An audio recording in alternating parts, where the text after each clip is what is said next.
deadly riots over the government's plan to avoid defaulting on its loans. Is that the unemployment keeps rising, and it has to keep rising just because you have an excess supply of goods, which is this is all borrowed money that our and that debt is owned by banks in other countries. Including right here at home. In the form of a convenient personal loan. A filter cigarette that delivers the taste, and 45 malt liquor. Are you hot?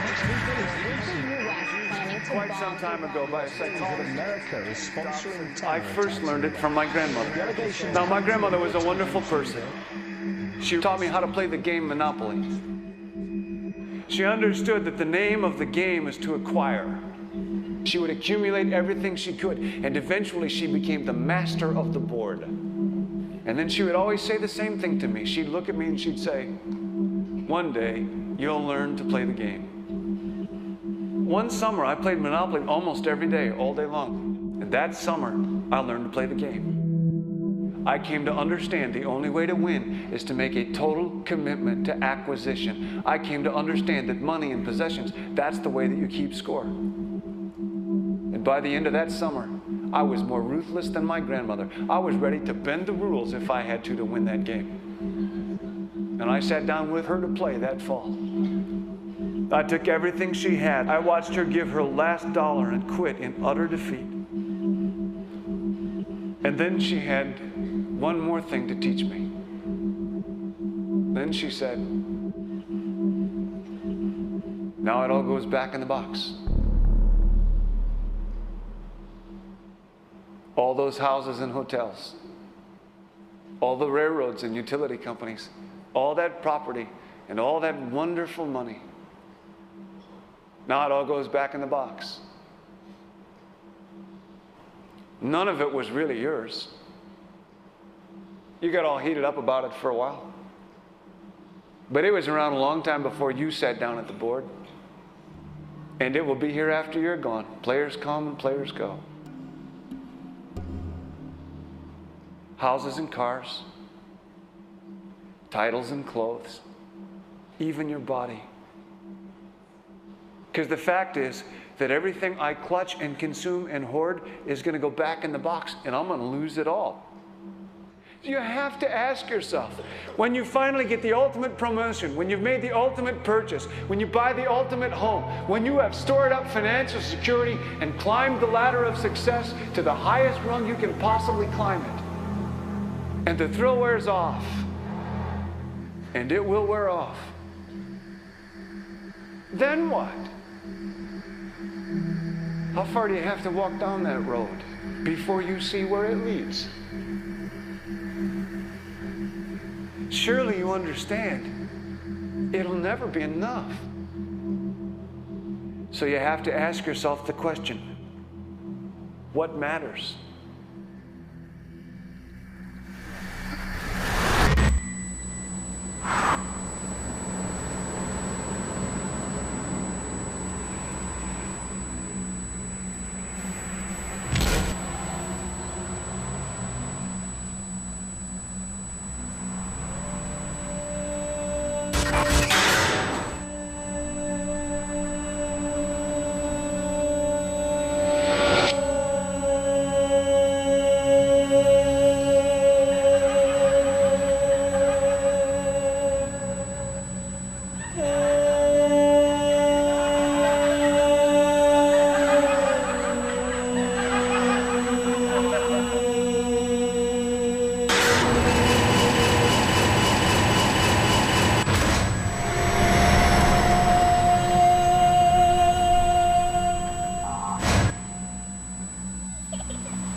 was a young man growing up in New York City, I refused to pledge allegiance to the flag. Of course, I was sent to the principal's office, and he asked me, "Why don't you want to pledge allegiance? Everybody does." I said, "Everybody once believed the earth was flat, but that doesn't make it so." I explained that America owed everything it has to other cultures and other nations, and that I would rather pledge allegiance to the earth and everyone on it. Needless to say, it wasn't long before I left school entirely, and I set up a lab in my bedroom. There I began to learn about science and nature. I realized then that the universe is governed by laws, and that the human being, along with society itself, was not exempt from these laws. Then came the crash of 1929, which began what we now call the Great Depression. I found it difficult to understand why millions were out of work, homeless, starving, while all the factories were sitting there. The resources were unchanged. It was then that I realized that the rules of the economic game were inherently invalid. Shortly after came World War II, where various nations took turns systematically destroying each other. I later calculated that all the destruction and wasted resources spent on that war could have easily provided for every human need on the planet. Since that time, I have watched humanity set the stage for its own extinction. I have watched as the precious finite resources are perpetually wasted and destroyed in the name of profit and free markets. I have watched the social values of society be reduced into a base artificiality of materialism and mindless consumption. And I have watched as the monetary powers control the political structure of supposedly free societies.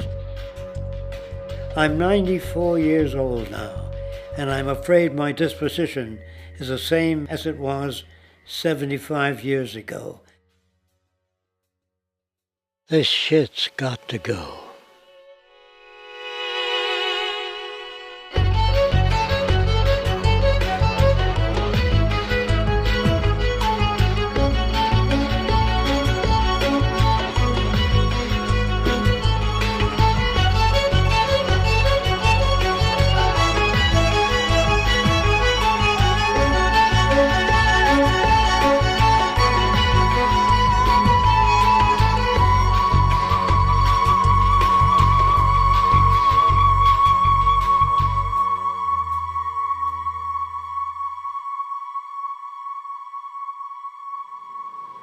So you're a scientist, and somewhere along the way, hammered into your head is the inevitable nature versus nurture, and that's at least up there with Coke versus Pepsi or Greeks versus Trojans.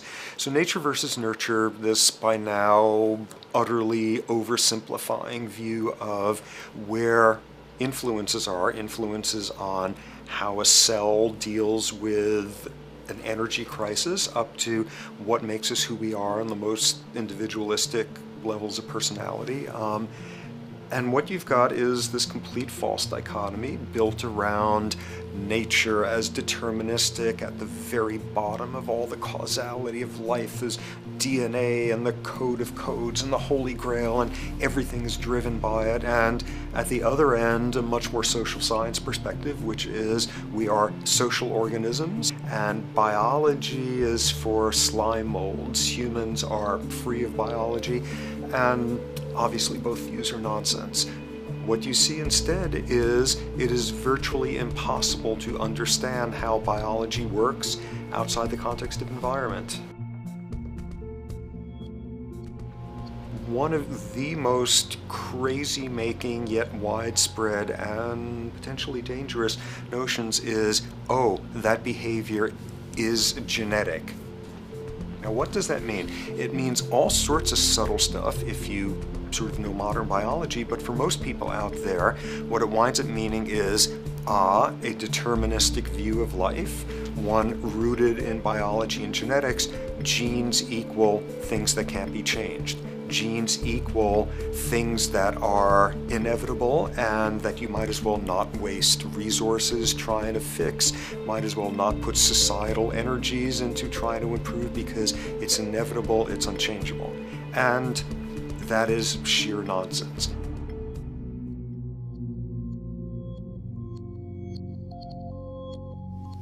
It is widely thought that conditions like ADHD are genetically programmed, conditions like schizophrenia are genetically programmed. The truth is the opposite. Nothing is genetically programmed. They're very rare diseases. I mean, a small handful, extremely sparsely represented in the population that are truly genetically determined. Most complex conditions might have a predisposition that is a genetic component, but a predisposition is not the same as a predetermination. The whole search for the source of diseases in the genome was doomed to failure before anybody even thought of it, because most diseases are not genetically predetermined. Heart disease, cancer, strokes, rheumatoid conditions, autoimmune conditions in general, mental health conditions, addictions, these are none of them genetically determined. Breast cancer, for example, out of 100 women with breast cancer, only 7 will carry the breast cancer genes.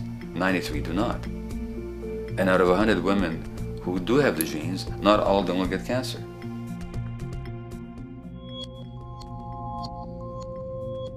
Genes are not just things that make us behave in a particular way regardless of our environment. Genes give us different ways of responding to our environment.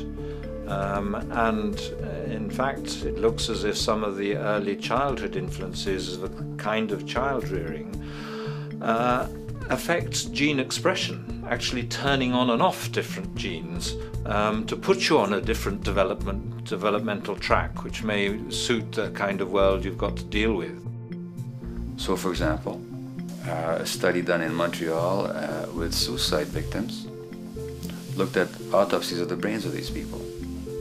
And it turned out that if a suicide victim, these are usually young adults, had been abused as children, the abuse actually caused a genetic change in the brain that was absent in the brains of people who had not been abused.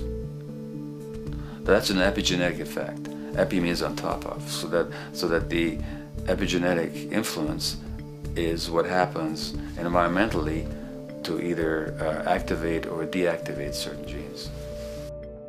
In New Zealand, there's a study that was done in a town called Dunedin, in which a few thousand individuals were studied from birth up to into their 20s. What they found was that they could identify a genetic mutation, an abnormal gene, which did have some relation to the predisposition to commit violence, but only if the individual had also been subjected to severe child abuse.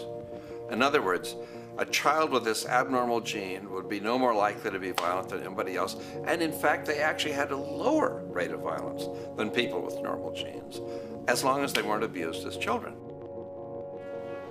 Great additional example of the ways in which genes are not be-all, end-all. Fancy technique where you can take a specific gene out of a mouse, that mouse and its descendants will not have that gene, you have knocked out that gene. So there's this one gene that codes for a protein that has something to do with learning and memory, and this fabulous demonstration, knock out that gene and you have a mouse that doesn't learn as well. Ooh, a genetic basis for intelligence. What was much less appreciated in that landmark study that got picked up by the media left and right is take those genetically impaired mice and raise them in a much more enriched, stimulating environment than your normal mice in a lab cage, and they completely overcame that deficit. So when one says in a contemporary sense that, oh, this behavior is genetic, to the extent that that's even a valid sort of phrase to use, what you're saying is there is a genetic contribution to how this organism responds to environment. Genes may influence the readiness with which an organism will deal with a certain environmental challenge. That's not the version most people have in their minds. And not to be too soapboxing, but run with the old sort of version of it's genetic, and it's not that far from a history of eugenics and things of that sort. It's a widespread misconception, and it's a potentially fairly dangerous one. One reason that the sort of biological explanation for violence, one reason that hypothesis is potentially dangerous, it's not just misleading, it can really do harm, is because if you believe that, you could very easily say, well, there's nothing we can do to change the predisposition people have to becoming violent. All we can do if somebody becomes violent is punish them, lock them up or execute them. But we don't need to worry about changing the social environment or the social preconditions that may lead people to become violent, because that's irrelevant. The genetic argument allows us the luxury of ignoring past and present historical and social factors. And in the words of Louis Menand, he wrote in the New Yorker, very astutely, he said, "It's all in the genes, an explanation for the way things are that does not threaten the way things are. Why should someone feel unhappy or engage in antisocial behavior when that person is living in the freest and most prosperous nation on earth? It can't be the system. There must be a flaw in the wiring somewhere," which is a good way of putting it. So the genetic argument is simply a cop-out, which allows us to ignore the social and economic and political factors that in fact underlie many troublesome behaviors.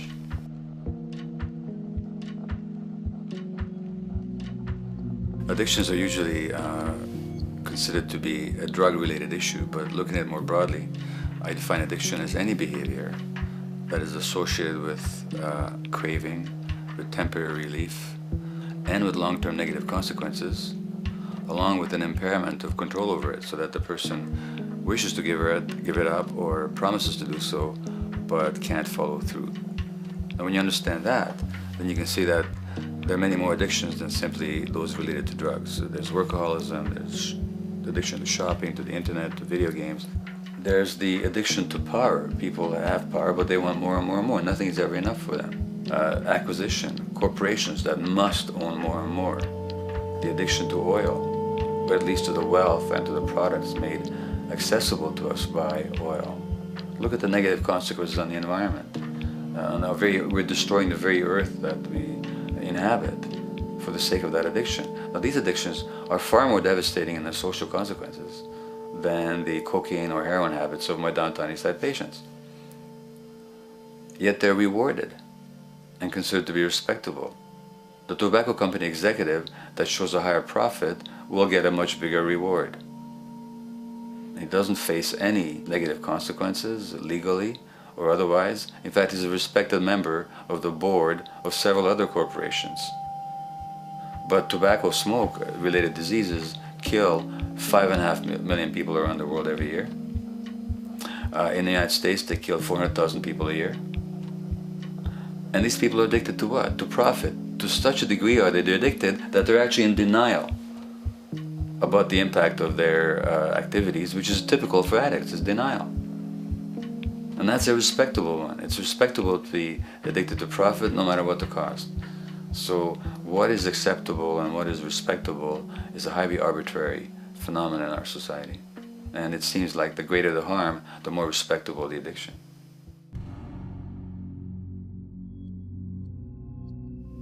There's a general myth that drugs in themselves are addictive. In fact, the war on drugs is predicated on the idea that if you interdict the sources of drugs, you can deal with addiction that way.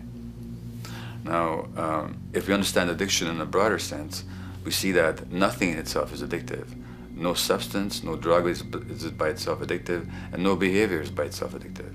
Many people can go shopping without becoming shopaholics. Not everybody becomes a food addict. Not everyone who drinks a glass of wine becomes an alcoholic. So the real issue is what makes people susceptible, because it's the combination of a susceptible individual and the potentially addictive substance or behavior that actually then makes for full flowering of addiction.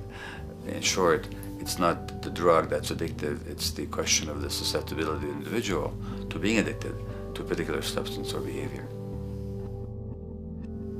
If we wish to understand what then makes some people susceptible, we actually have to look at their life experience. The old idea, although it's old, but it's still broadly held, that addictions are due to some genetic cause is simply scientifically untenable.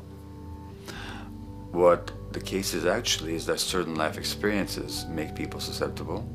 Life experiences that not only shape the person's personality and psychological needs, but also their very brains in certain ways. And that process begins in utero.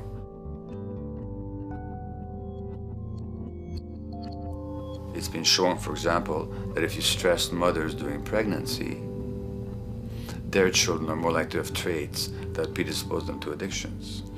And that's because development is shaped by the psychological and social environment. So the biology of human beings is very much affected by and programmed by their life experiences beginning in utero. Environment does not begin at birth. Environment begins as soon as you have an environment. As soon as you are a fetus, you are subject to whatever information is coming through mom's circulations, hormones, levels of nutrients. Great landmark example of this, something called the Dutch hunger winter. 1944, Nazis occupying Holland. For a bunch of reasons, they decide to take all the food and divert it to Germany. For 3 months, everybody there is starving. Tens of thousands of people starve to death. What the Dutch hunger winter effect is, if you were a second or third trimester fetus during the starvation, your body learned something very unique during that time. As it turns out, second, third trimester, something that your body is going about trying to learn about the environment is, well, how menacing of a place is it out there? How plentiful? How much nutrients am I getting by way of mom's circulation? Be a fetus who is starving during that time, and your body programs forever after to be really, really, really stingy with your sugar and fat, and what you do is you store every bit of it. Be a Dutch hunger winter fetus, and half a century later, everything else being equal, you are more likely to have high blood pressure, obesity, or metabolic syndrome. That is environment coming in a very unexpected place. You can stress animals in a laboratory when they're pregnant, and their offspring will be more likely to use cocaine and alcohol as adults. You can stress human mothers. For example, in a British study, women who are abused in pregnancy will have higher levels of the stress hormone cortisol in their placenta at birth, and their children are more likely to have conditions that predispose them to addictions by age 7 or 8. So in utero stress already prepares the ground for all kinds of mental health issues. Israeli study done prior on children born to mothers who were pregnant prior to the onset of the 1967 war. These women, of course, are very stressed, and their offspring have a higher incidence of schizophrenia than the average cohort. So there's plenty of evidence now that prenatal effects have a huge impact on the developing human being.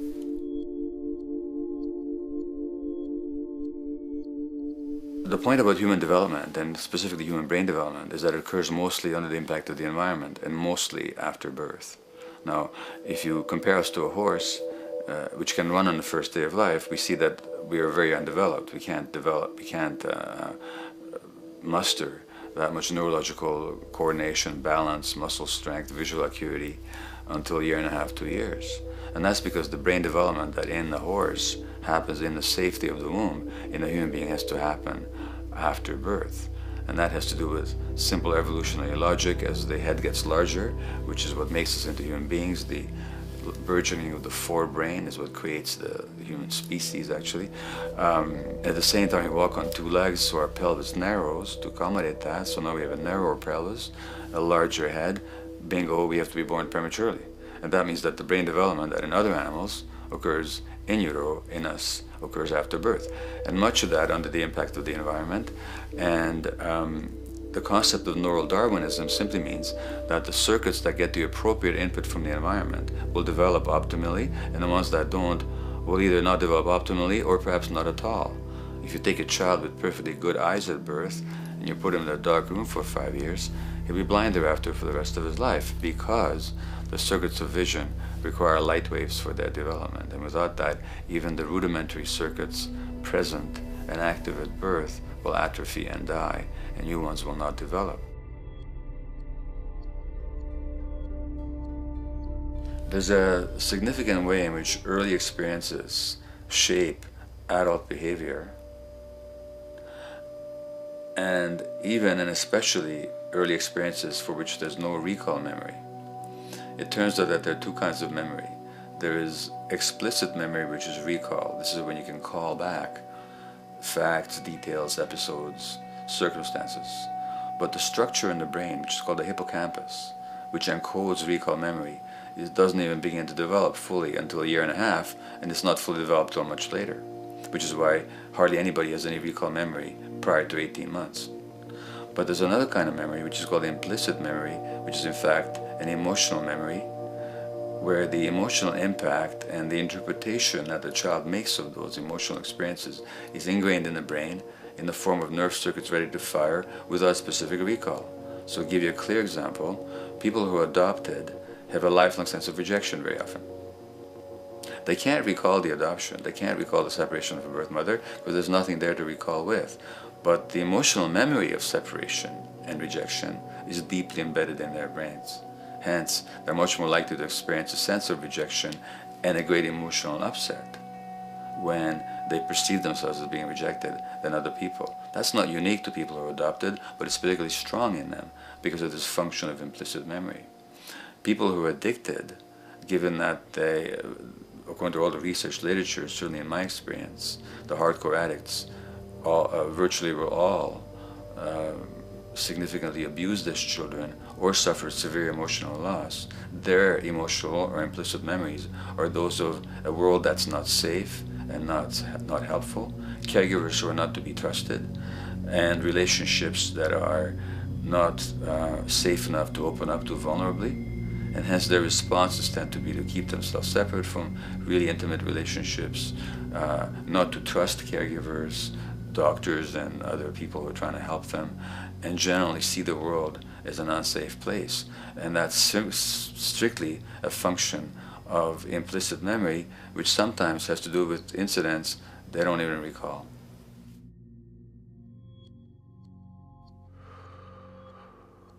Infants who are born premature are often in incubators and various types of gadgetry and machinery for weeks and perhaps months.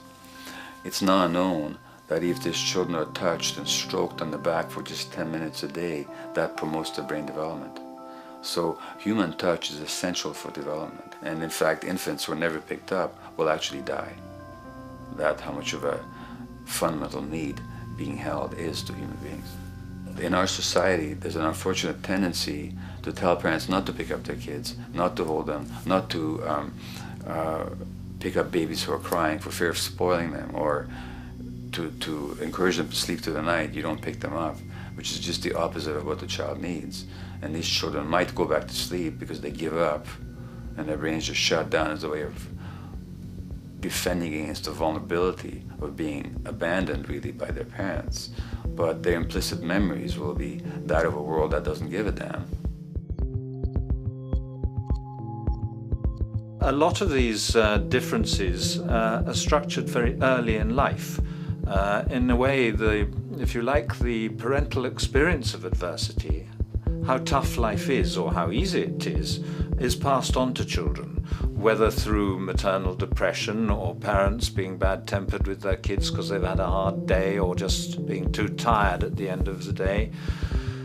And these have very powerful effects, programming children's development, which we know a lot about now. But that's early sensitivity isn't just an evolutionary mistake. It exists again in many different species. Even seedlings, there's an early adaptive process to the kind of environment they're growing up in. But for humans, the adaptation is to the quality of social relations. And so early life, how nurturing or how much conflict, how much attention you get, is a taster of the kind of world you may be growing up in. Are you growing up in a world where you have to fight for what you can get, watch your back, fend for yourself, learn not to trust others? Or are you growing up in a society where you depend on reciprocity, mutuality, cooperation, where empathy is important, where your security depends on good relations with other people? And that needs a very different emotional and cognitive development. And that's what the early sensitivity is about. And parenting is almost, quite unconsciously, a system for passing on that experience to children of the kind of world they're in. The great British child psychiatrist D.W. Winnicott said that fundamentally two things can go wrong in childhood. One is when things happen that shouldn't happen, and then things that should happen but don't. And the first category is the traumatic and abusive and abandonment experiences of my downtown East Side patients and of many addicts. That's what shouldn't happen but did. But then there is the non-stressed, attuned, non-distracted attention of the parent that every child needs, that very often children don't get. They're not abused, they're not neglected, and they're not traumatized. But what should happen, the presence of the emotionally available, nurturing parent, just is not available to them because of the stresses in our society and the parenting environment. And the psychologist Alan Shore calls that proximal abandonment, when the parent is physically present, but emotionally absent. I have spent, roughly the last 40 years of my life working with the most violent people our society produces, murderers, rapists, and so on, in an attempt to understand what causes this violence. I discovered that the most violent of the criminals in our prisons had themselves been victims of a degree of child abuse that was beyond the scale of what I ever thought of applying the term child abuse to. I had no idea of the depth of the depravity with which children in our society are all too often treated. The most violent people I saw were themselves the survivors of their own attempted murder, often at the hands of their parents or other people in their social environment, or were the survivors of family members who'd been killed, their closest family members, by other people. The Buddha argued that everything depends on everything else. He says the one contains the many and the many contains the one. That you can't understand anything in isolation from its environment. The leaf contains the sun, the sky, and the earth, obviously. This has not been shown to be true, of course, all around, and specifically when it comes to human development. The modern scientific term for it is the biopsychosocial nature of human development, which says that the biology of human beings depends very much on their interaction with the social and psychological environment. And specifically, the psychiatrist and researcher Daniel Siegel at the University of California, Los Angeles, UCLA, has coined the phrase interpersonal neurobiology, which means to say that the way that our nervous system functions depends very much on our personal relationships. In the first place with the parenting caregivers, and in the second place with other important attachment figures in our lives, and in the third place with our entire culture. So that you can't separate the neurological functioning of a human being from the environment in which he or she grew up in and continues to exist in. And this is true throughout the life cycle. It's particularly true when you're dependent and helpless and your brain is developing, but it's true even in adults and even at the end of life. Human beings have lived in almost every kind of society, from the most egalitarian, hunting and gathering societies seem to have been very egalitarian, for instance based on food sharing, gift exchange. Small bands of people living predominantly off of foraging, but a little bit of hunting. Predominantly among people you have at the least known your entire life, if not surrounded by third cousins or closer, in a world in which there is a great deal of fluidity between different groups, in a world in which there is not a whole lot in terms of material culture. This is how humans have spent most of their hominid history. And no surprise, that makes for a very different world. One of the things you get as a result of that is far less violence. Organized group violence is not something that occurred at that time of human history, and that seems quite clear. So where did we go wrong? Violence is not universal. It's not symmetrically distributed throughout the human race. There is a huge variation in the amount of violence in different societies. There are some societies that have virtually no violence. There are others that destroy themselves. Some of the Anabaptist religious groups that are complete strict pacifists, like the Amish, the Mennonites, the Hutterites. Among some of these groups, the Hutterites, there are no recorded cases of homicide. During our major wars, like World War II, where people were being drafted, they would refuse to serve in the military. They would go to prison rather than serve in the military. In the kibbutzim in Israel, the level of violence is so low that the criminal courts there will often send violent offenders, people who've committed crimes, to live on the kibbutzim in order to learn how to live a nonviolent life, because that's the way people live there. So we are amply shaped by society. Our societies in the broader sense, including our theological, our metaphysical, our linguistic influences, etc., our societies help shape us as to whether or not we think life is basically about sin or about beauty, whether the afterlife will carry a price for how we live our lives or if it's irrelevant. In a broad sort of way, different large societies could be termed as individualistic or collectivist, and you get very different people and different mindsets, and I suspect different brains coming along with that. We in America are in one of the most individualistic of societies, and capitalism being a system that allows you to go higher and higher up a potential pyramid, and the deal is it comes with fewer and fewer safety nets. By definition, the more stratified a society is, the fewer people you have as peers, the fewer people with whom you have symmetrical, reciprocal relationships, and instead all you have are differing spots and endless hierarchies. And a world in which you have few reciprocal partners is a world with a lot less altruism.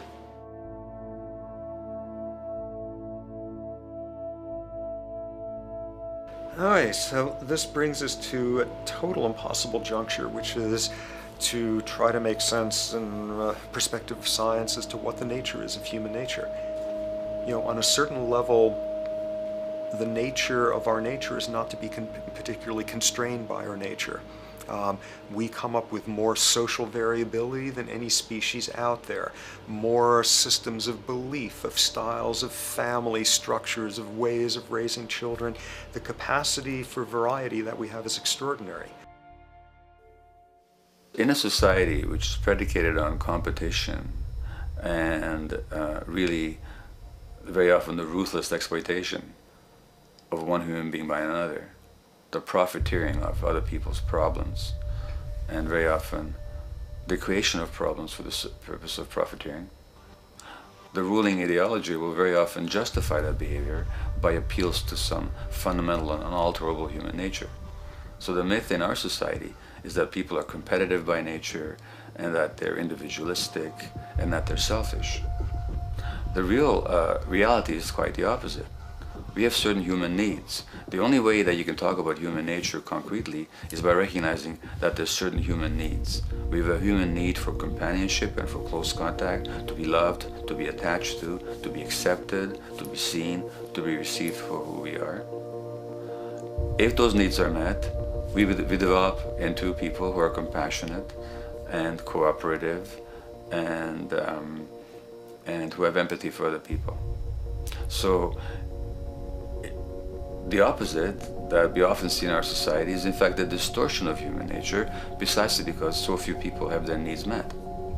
So yes, you can talk about a human nature, but only in a sense of basic human needs that are instinctively evoked, or I should say certain human needs that lead to certain traits if they are met, and a different set of traits if they're denied. So, when we recognize the fact that the human organism, which has a great deal of adaptive flexibility, allowing us to survive in many different conditions, is also rigidly programmed for certain environmental requirements or human needs, a social imperative begins to emerge. Just as our bodies require physical nutrients, the human brain demands positive forms of environmental stimulus at all stages of development, while also needing to be protected from other negative forms of stimulus. And if things that should happen do not, or if things that shouldn't happen do, it is now apparent that the door can be opened for not only a cascade of mental and physical diseases, but many detrimental human behaviors as well. So as we turn our perspective now outward and take account for the state of affairs today, we must ask the question, is the condition we have created in the modern world actually supporting our health? Is the bedrock of our socioeconomic system acting as a positive force for human and social development and progress? Or is the foundational gravitation of our society actually going against the core evolutionary requirements needed to create and maintain our personal and social well-being?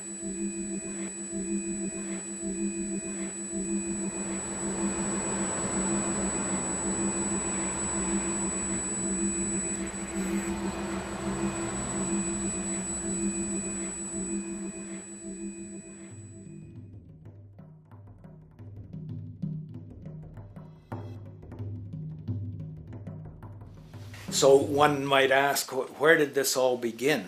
What we have today, really a world in a state of cumulative collapse. You get it started with John Locke. And John Locke introduces property, and he has three provisos for just private right and property. And the three provisos are that there must be enough left over for others, and that you must not let it spoil, and that you, most of all, must mix your labor with it. It seems justified. You mix your labor with the world, then you're entitled to the product, and as long as there's enough left over for others, and as long as it doesn't spoil, you don't allow anything to go to waste, that's okay. Well, he spends a long time of his famous treatise of government, and it's since been the canonical text for economic and political and legal understanding. Is still the classic text of study. Well, what he did is, after he gives the provisos, and you're almost thinking at the time whether you're for private property or not, he's given a very good and plausible and powerful defense of private property here. Well, he drops them. He drops them like that, right in one sentence. He says, well, once the introduction of money came in by men's tacit consent, then it became, and he doesn't say all the provisos are canceled, erased, but that's what happens. So now we have not product and your property earned by your own labor. Oh no, money buys labor now. There's no longer consideration of whether there's enough left over for others. There's no longer consideration of whether it spoils, because he says, well, money's like silver and gold can't spoil, therefore monies can't be responsible for waste, which is ridiculous. We're not talking about money and silver, we're talking about what its effects are. It's one non sequitur after another. Just the most startling logical legerdemain that he gets away with here. But it fits the interests of capital owners. Then Adam Smith comes along, and what he adds is the religion to this. Locke started with God made it all this way. This is God's right. And now we get also with Smith coming along, he says it's not only God's, I mean, he's not saying this, but this is what's happening philosophically in principle. He's saying it's not only a question of private property, that's all now presupposed, is given. And that there's money investors that buy labor, given. That there's no limit to how much they can buy of other men's labor, how much they can accumulate, how much inequality, that's all given now. And so he comes along, and what his big idea is, and again, it's just introduced in parentheses, en passant. You know, when people put out the goods for sale and others, you know, the supply, and other people buy them with the demand and so forth, how do we have supply equaling demand or demand equaling supply? How can they come into equilibrium? And that is one of the central notions of economics, is how do they come into equilibrium? And he says it's the invisible hand of the market. that brings them into equilibrium. So now we have God is actually immanent. He just didn't give the rights to property and how, all its wherewithal and its natural rights of doing all that Locke said. Now we have the system itself as God. In fact, Smith says, when he talks, and you'll never find this quoted, you'll have to read the whole of the Inquiry into the Wealth of Nations. He says, the scantiness of subsistence sets limits to the reproduction of the poor, and that nature can deal with this in no other way than elimination of their children. So he anticipated evolutionary theory in the worst sense. This is well before Darwin. And so he called them the race of laborers. So you can see there was inherent racism built in here. There was an inherent acceptance, life blindness to kill innumerable children. And he thought, well, that's the invisible hand making supply meet demand and demand meet supply. So see how wise God is. So you can see a lot of the really virulent, life-destructive, eco-genocidal things that are going on now have, in a way, a thought gene back in Smith too. When we reflect on the original concept of the so-called free market capitalist system, as initiated by early economic philosophers such as Adam Smith, we see that the original intent of a market was based around real, tangible, life-supporting goods for trade. Adam Smith never fathomed that the most profitable economic sector on the planet would eventually be in the arena of financial trading or so-called investment, where money itself is simply gained by the movement of other money in an arbitrary game which holds zero productive merit to society. Yet, regardless of Smith's intent, the door for such seemingly anomalous advents was left wide open by one fundamental tenet of this theory. Money is treated as a commodity in and of itself.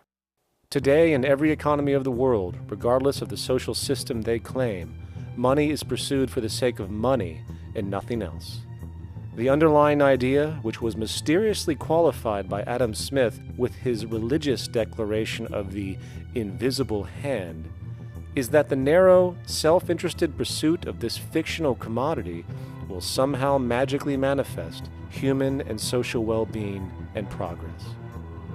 The reality is that the monetary incentive interest, or what some have termed the money sequence of value, has now completely decoupled from the foundational life interest, which could be termed the life sequence of value.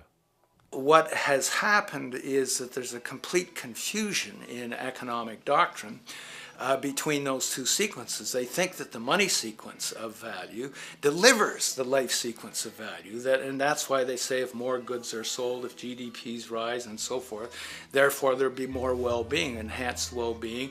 We take the GDP to be basically our indicator of social health. Well, there you see the confusion. It's talking about money sequences of value, that is all the receipts, all the revenues that are derived from selling goods, and they're confusing that with life reproduction, so that you have built right into this thing from the beginning is a complete conflation of the money and life sequences of value. So we're dealing with a kind of structured delusion that becomes more and more deadly as the money sequence decouples from producing anything at all. So it's a system disorder, and the system disorder seems to be fatal.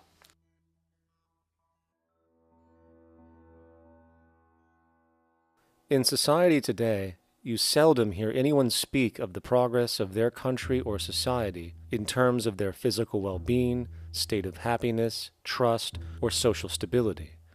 Rather, the measures are presented to us through economic abstractions. We have the gross domestic product, the consumer price index, the value of the stock market, rates of inflation, and so on. But does this tell us anything of real value as to the quality of people's lives? No, all these measures have to do with the money sequence itself and nothing more.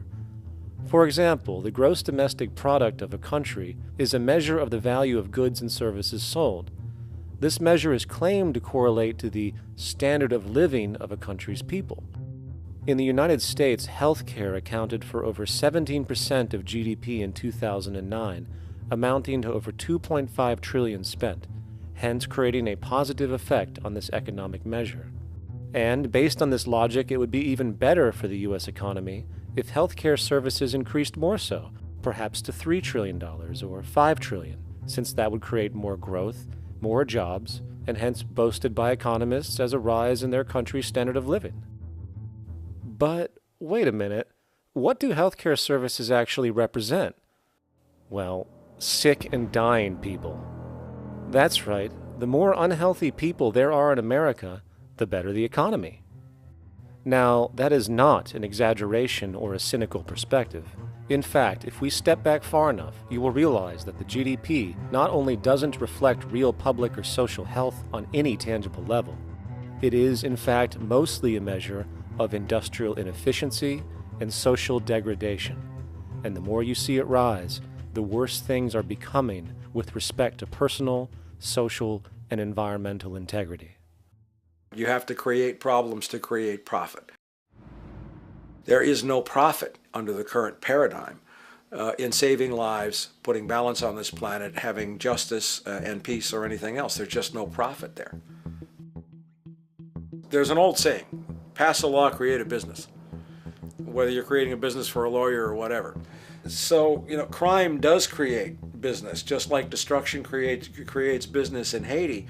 We have now roughly 2 million people incarcerated in this country, and of those, many of them are in prisons run by private corporations, Corrections Corporation of America, Wackenhut, who trade their stock on Wall Street based upon how many people are in jail.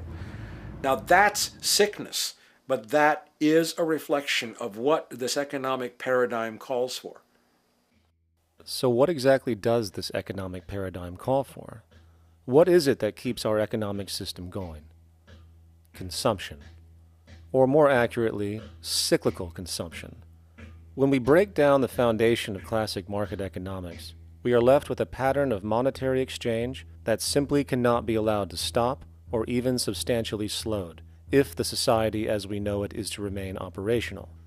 There are three main actors on the economic stage: the employee, the employer, and the consumer. The employee sells labor to the employer for income. The employer sells its production services and hence goods to the consumer for income. And the consumer, of course, is simply another role of the employer and employee, spending back into the system to enable the cyclical consumption to continue.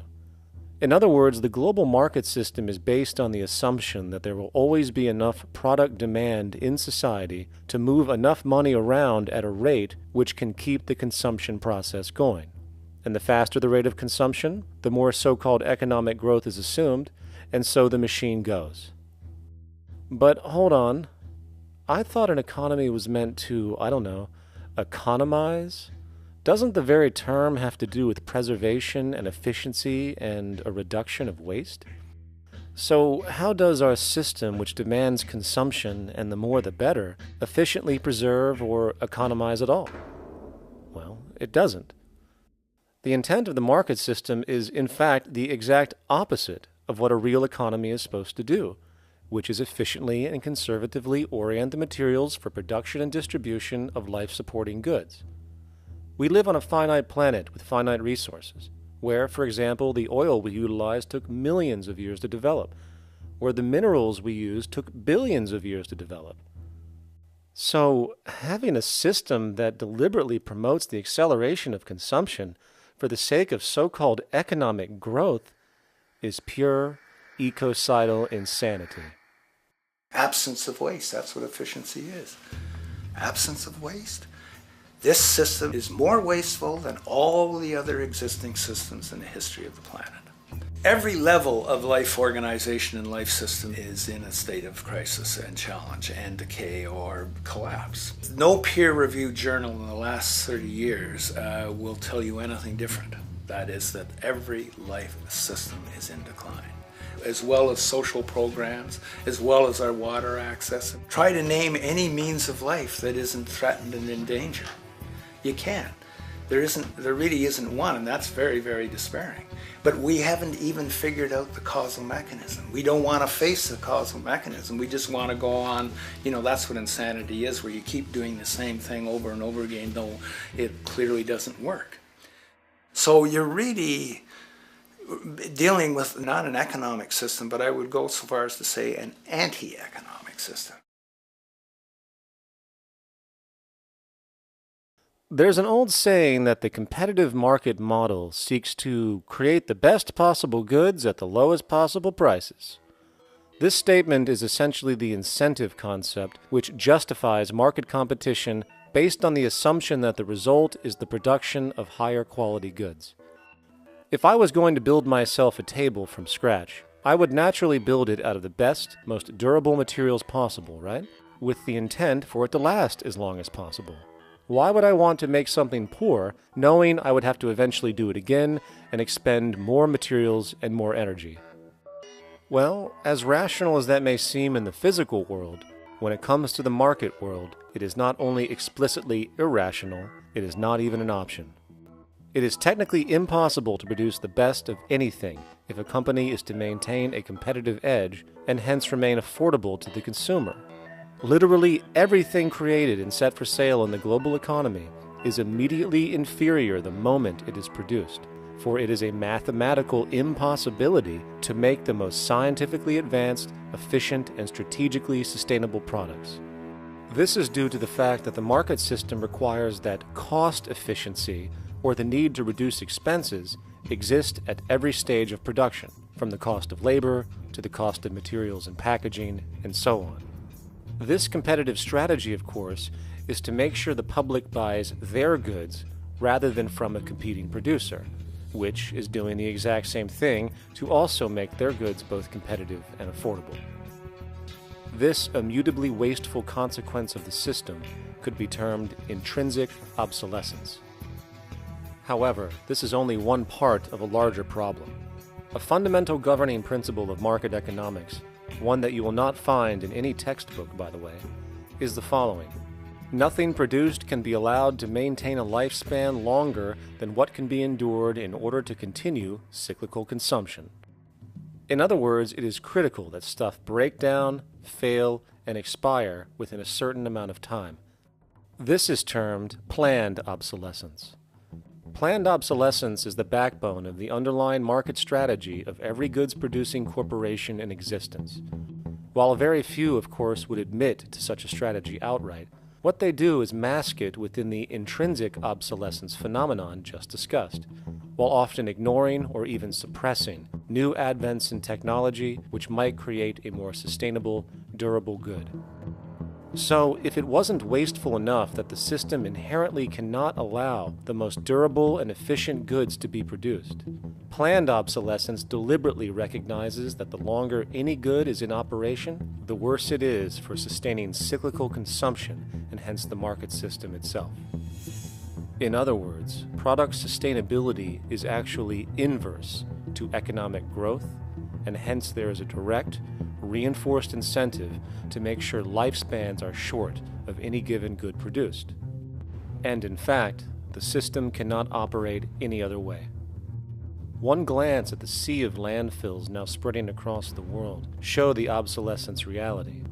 There are now billions of cheaply made cell phones, computers, and other technology, each full of precious, difficult-to-mine materials such as gold, coltan, copper, now rotting in vast piles, usually due to the mere malfunction or obsolescence of small parts, which, in a conservative society, could likely be fixed or updated, and the life of the good extended. Unfortunately, as efficient as that may seem in our physical reality, living on a finite planet with finite resources, it is explicitly inefficient with respect to the market. To put it into a phrase, efficiency, sustainability, and preservation are the enemies of our economic system. Likewise, just as physical goods need to be constantly produced and reproduced, regardless of their environmental impact, the service industry operates with an equal rationale. The fact is, there is no monetary benefit to resolving any problems which are currently being serviced. At the end of the day, the last thing the medical establishment really wants is the curing of diseases such as cancer, which would eliminate countless jobs and trillions in revenue. And since we're on the subject, crime and terrorism in this system are good. Well, at least economically, for it is employing police, generating high-value commodities for security, not to mention the value of prisons that are privately owned for profit. And how about war? The war industry in America is a huge driver of GDP, one of the most profitable industries, producing weapons of death and destruction. The favorite game of this industry is to blow things up and then go and rebuild them for profit. We saw this with the windfall billion-dollar contracts made from the Iraq War. The bottom line is that socially negative attributes of society have become positively rewarded ventures for industry, and any interest in problem resolution or environmental sustainability and conservation is intrinsically counter to economic sustainability.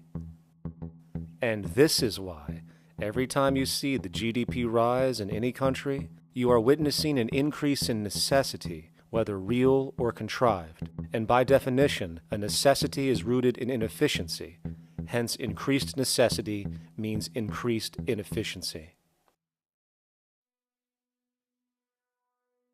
The American dream is based on rampant consumerism. It is based upon the fact that mainstream media, and especially commercial advertising, all corporations who need this infinite growth have convinced us or brainwashed most people in America, and hence the world, that we have to have X number of material possessions and the possibility of gaining infinitely more material possessions in order to be happy. That's just not true. So why do people continue to buy in this way, which is ultimately eco-genocidal in its systemic effects cumulatively? And it just is classical operant conditioning. You simply put inputs of conditioning into the organism, and you have outputs of desired behaviors or goals or objectives. And it has all the resources of technology. And they boast about how they get into the minds of infants. What they hear is already making them conditioned to the brand. Then you see, well, that's how people have been such fools. In a way, they've been taught to be fools. It's a value system disorder. You know, if there is any testament to the plasticity of the human mind, if there is any proof to how malleable human thought is and how easily conditioned and guided people can become based on the nature of their environmental stimulus and what it reinforces, the world of commercial advertising is the proof. You have to stand in awe at the level of brainwashing where these programmed robots known as consumers wander the landscape only to walk into a store and spend, say, $4,000 on a handbag that likely costs $10 to make in a sweatshop overseas, only for the brand status it supposedly represents in the culture. Or perhaps the ancient communal traditions which increase trust and cohesiveness in society, which have now been hijacked by acquisitive, materialistic values, where now annually we exchange useless crap a few times a year. And we might wonder why so many today have a compulsion to shopping and acquisition, when it is clear that they have been conditioned from childhood to expect material goods as a sign of their status with friends and family. The fact is, the foundation of any society are the values that support its operation, and our society, as it exists, can only operate if our values support the conspicuous consumption it requires to continue the market system. 75 years ago, consumption in America and much of the First World was half of what we see today per person. Today's new consumer culture has been manufactured and imposed due to the very real need for higher and higher levels of consumption. And this is why most corporations now spend more money on advertising than the actual process of product creation itself. They work diligently to create a false need for you to fill, and it happens to work. You know, economists are in fact not economists at all. They're propagandists of money value. And you'll find that all their models basically get down to token exchanges that are to the profit of one side or both sides or whatever, but they're completely disconnected from the actually existing world of reproduction. In Ohio, an old man failed to pay his electric bill. You may be familiar with the case. And the electric company turned off the electricity and he died. The reason they turned it off was because it wouldn't have been profitable for them to keep it on because he didn't pay his bill. Do you believe that was right? The responsibility really lies not on the electric company for turning it off, but on those of this man's neighbors and friends and associates who are not charitable enough to enable him as an individual to meet the electric bill. Did I hear that right? Did he just say the death of a man caused by not having money was the responsibility of other people, or in effect, charity? Well then, I guess we're going to need a whole lot of infomercials, little miserable coin slot donations for bodega counters, and a bunch of pickle jars for the billion people now starving to death on this planet because of the very system Milton Friedman promotes. Whether you are dealing with the philosophies of Milton Friedman, F.A. Hayek, John Maynard Keynes, Ludwig von Mises, or any other major market economist, the basis of rationale rarely leaves the money sequence. It is like a religion. Consumption analysis, stabilization policies, deficit spending, aggregate demand. It exists as a never-ending, self-referring, self-rationalizing circle of discourse where universal human need, natural resources, or any form of physical life-supporting efficiency is ruled out by default and replaced by the singular notion that humans seeking advantage over each other for money alone, motivated by their own narrow self-interest, will magically create a sustainable, healthy, balanced society. There is no life coordinate in this whole theory, this whole doctrine. What are they doing? What are they doing? What they're doing is tracking money sequences. That's all it is tracking money sequences, presupposing everything that matters. One, that there's no life coordinates. Wow, no life coordinates. Two, that all the agents are self-maximizing preference seekers. That is, they think of nothing other than themselves and what they can get most for themselves. That's the notion, that's the ruling notion of rationality. Self-maximizing choice. And the only thing that they're interested in self-maximizing is money or commodities. Well, where does social relations come in? It doesn't, except in the exchange to self-maximize. Where do our natural resources come in? They don't, except to exploit. Where does the family come in as being able to survive? It doesn't. They have to have money in order to purchase any good. Well, shouldn't an economy deal somewhere with human need? Isn't that what the fundamental issue is, to satisfy human needs? Oh, need isn't even in your lexicon. You dissolve it into wants. And what is a want? That means money demand that wants to buy. Well, if it's money demand that wants to buy, it's got nothing to do with need, because it may be the person has no money demand and desperately needs, say, water supply. Or it may be money demand wants a gold toilet seat. Well, where does it all go? To the gold toilet seat. And you call this economics? Like, it's really, when one thinks of it, it's got to be the most bizarre delusion in the history of human thought. Now, so far we have focused on the market system, but this system is actually only one half of the global economic paradigm. The other half is the monetary system.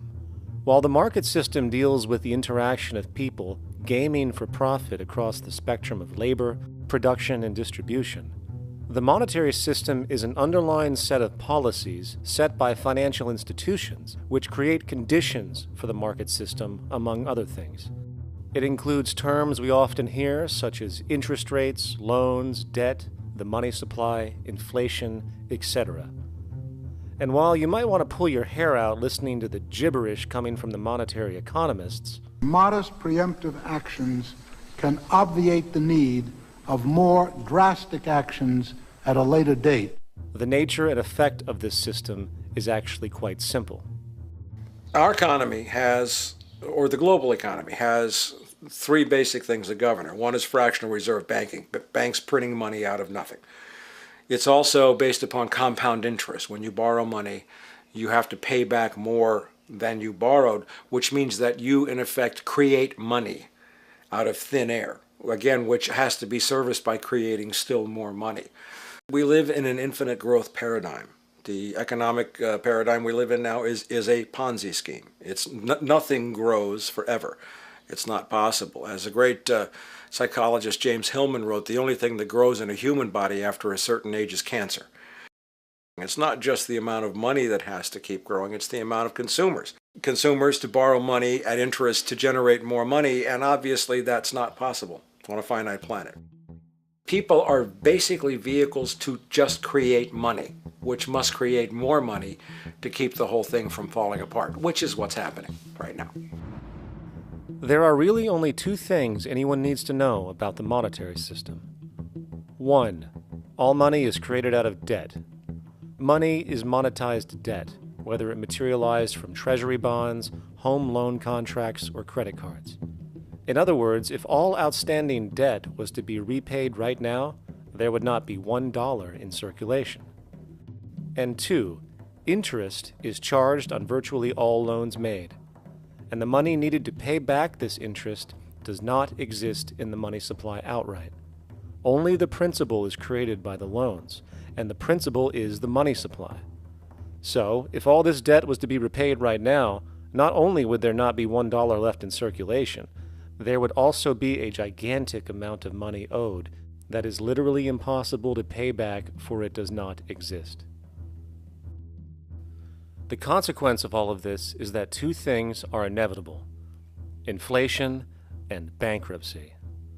As far as inflation, this can be seen as an historical trend in virtually every country today, and easily tied to its cause, which is the perpetual increase of the money supply, which is required to cover the interest charges and keep the system going. As far as bankruptcy, it comes in the form of debt collapse. This collapse will inevitably occur with a person, a business, or a country, and typically happens when the interest payments are no longer possible to make. But there is a bright side to all of this. Well, at least in terms of the market system, because debt creates pressure. Debt creates wage slaves. A person in debt is much more likely to take a low wage than a person who isn't, hence becoming a cheap commodity. So it's great for the corporations to have a pool of people that have no financial mobility. But hey, that same train of thought also goes for entire countries. The World Bank and the International Monetary Fund, which mostly serve as proxies for transnational corporate interests, give gigantic loans to troubled countries at very high interest rates, and then, once the countries are deeply in the hole and can't pay, austerity measures are applied, the corporations swoop in, set up sweatshops, and take their natural resources. Now that's market efficiency. But wait, there's more. You see, there's this unique hybrid of the monetary and market system called the stock market, which rather than, actually produce anything real, they just buy and sell money itself. And when it comes to debt, you know what they do? That's right, they trade it. They actually buy and sell debt for profit, from credit default swaps and collateralized debt obligations for consumer debt, to complex derivative schemes used to mask the debt of entire countries, such as the collusion of investment bank Goldman Sachs in Greece, which nearly collapsed the entire European economy. So when it comes to the stock market and Wall Street, we have an entirely new level of insanity born out of the money sequence of value. All you need to know about markets was written in an editorial in the Wall Street Journal a couple of years ago. It was called Lessons of the Brain-Damaged Investor. And in this editorial, they explain why people with slight brain damage do better as investors than people with normal brain functionality. Why? Because the slightly brain-damaged person has no empathy. And that's the key. If you don't have any empathy, you do well as an investor. And so Wall Street breeds people who have no empathy, to go in there and to make decisions and make trades that they have no compunction about and no thought whatsoever as to what they're doing might affect their fellow human being. So they breed these robots, these people who have no souls. And since they don't even want to pay these people anymore, they're now breeding robots, real algorithmic traders. Goldman Sachs and the high-frequency trading scandal. They put a computer next to the exchange, the New York Stock Exchange. This computer, this co-located computer as they call it, it front runs all the trades on the exchange, and it hits the exchange with volumes of orders in ways that scalp pennies and nickels away from the exchange. It's like they're siphoning money all day long. They went one quarter last year, 30 or 60 straight days without a single down day and made millions of dollars every single day. Is that because, well, that's statistically impossible. When I worked on Wall Street, the way it works is everyone kicks upstairs the bribes. The brokers bribe to the office manager bribes to the regional sales manager bribes to the national sales manager. It's a common understanding. At Christmas, who gets the biggest bonus at Christmas in an average brokerage office? The compliance officer.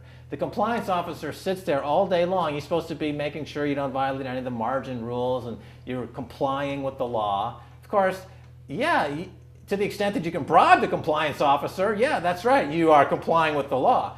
So how does fraud has become the system? It's no longer a byproduct. It is the system. You know, it's like that old Woody Allen joke. He says, "Doctor, my brother thinks he's a chicken." And the doctor says, "Take a pill, and that should cure the problem." And he says, "No, doctor, you don't understand. We need the eggs." Okay? So the trading of fraudulent claims back and forth between banks to generate fees, to generate bonuses, has become the GDP producing growth engine of the United States economy. Even though they're essentially trading fraudulent claims that there's absolutely no hope of ever paying back. They're processing and generating and re-securitizing nothing. If I write $20 billion on a cocktail napkin and I sell it to JP Morgan while JP Morgan writes $20 billion on a cocktail napkin, and we swap those two cocktail napkins at a bar and we each pay ourselves 1/4% in a fee, we make a lot of money for our Christmas bonus. We each have on our books a $20 billion cocktail napkin, which has no real value until such time as the system is no longer able to absorb bogus cocktail napkins, in which case we go to the government to get bailed out. And because of Wall Street and the global stock market, there are now conservatively about $700 trillion of outstanding fraudulent claims known as derivatives, still waiting to collapse, a value amounting to over 10 times the gross domestic product of the entire planet. And while we have seen the bailouts of corporations and banks by governments, which of course comedically borrow their money from banks to begin with, we are now seeing attempts to bail out whole countries by conglomerates of other countries through the international banks. But how do you bail out a planet? There is no country out there that isn't now saturated in debt. The cascade of sovereign debt defaults we have seen can only be the beginning when the math is taken into account. It has been estimated in the United States alone that income tax would need to be raised to 65% per person just to cover the interest in the near future.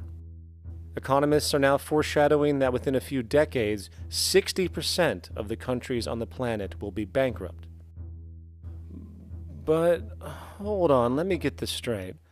The world is going bankrupt, whatever the hell that means, because of this idea called debt, which doesn't even exist in the physical reality. It's only part of a game that we've invented. And yet the well-being of billions of people is now being compromised. Extreme layoffs, tent cities, accelerating poverty, austerity measures imposed, schools shutting down, child hunger, and other levels of familial deprivation, all because of this elaborate fiction. What are we, fucking stupid? Hey, Mars, my man. Help a brother out, huh? Grow up, kid.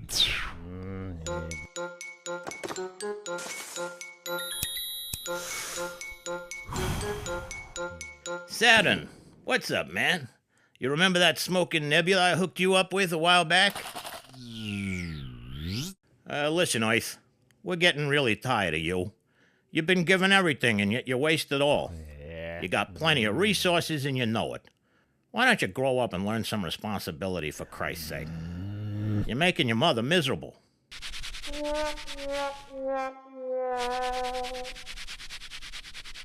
You're on your own, pal. Yeah, whatever.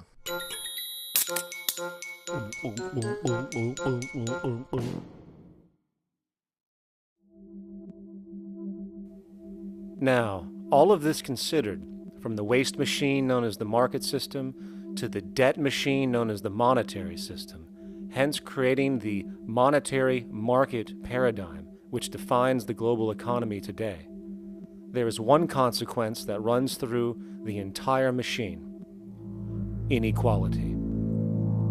Whether it is the market system which creates a natural gravitation towards monopoly and power consolidation, while also generating pockets of wealthy industries that tower over others regardless of utility, such as the fact that top hedge fund managers on Wall Street now take home over $300 million a year for contributing literally nothing, while a scientist looking for a cure for a disease trying to help humanity might make $60,000 a year if they're lucky.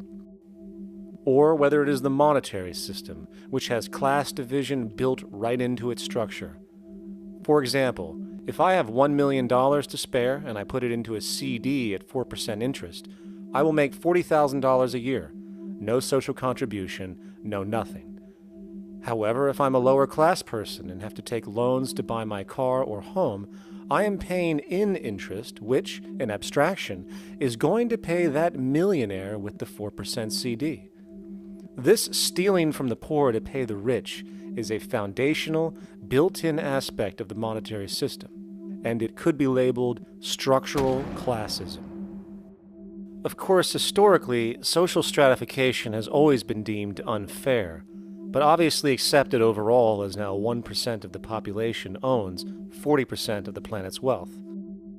But, material fairness aside, there is something else going on underneath the surface of inequality, causing an incredible deterioration in public health as a whole.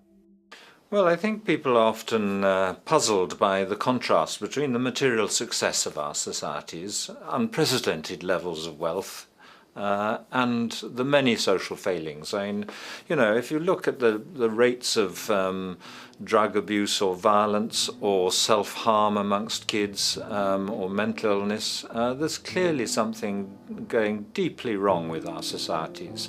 What the data that I've been describing does is simply shows that intuition that people have had for hundreds of years, that inequality is divisive and socially corrosive, that intuition is truer than I think we ever imagined.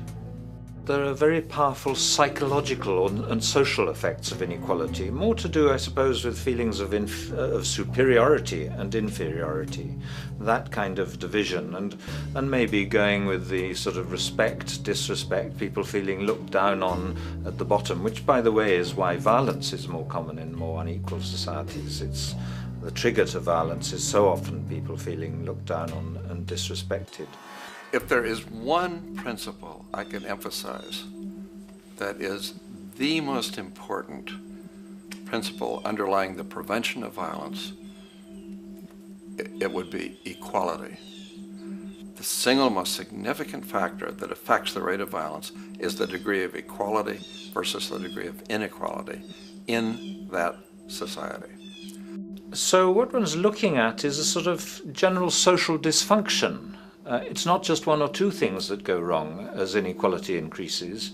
It seems to be everything, whether we're talking about crime or health or mental illness or whatever. One of the really disturbing findings out in public health there is never ever make the mistake of being poor or being born poor. Your health pays for it in endless sorts of ways, something known as the health socioeconomic gradient. As you move down from the highest strata in society in terms of socioeconomic status, every step down, health gets worse for umpteen different diseases. Life expectancy gets worse, infant mortality rate, everything you could look at. So a huge issue has been, why is it that this gradient exists? Totally simple, obvious answer, which is if you are chronically sick, you're not going to be very productive, so health causes drive socioeconomic differences. Not that in the slightest. On the very simple level that you could look at socioeconomic status of a 10-year-old, and that's going to predict something about their health decades later. So that's the direction of causality.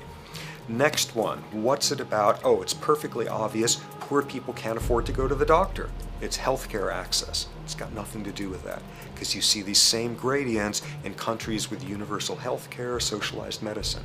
Okay, next simple explanation.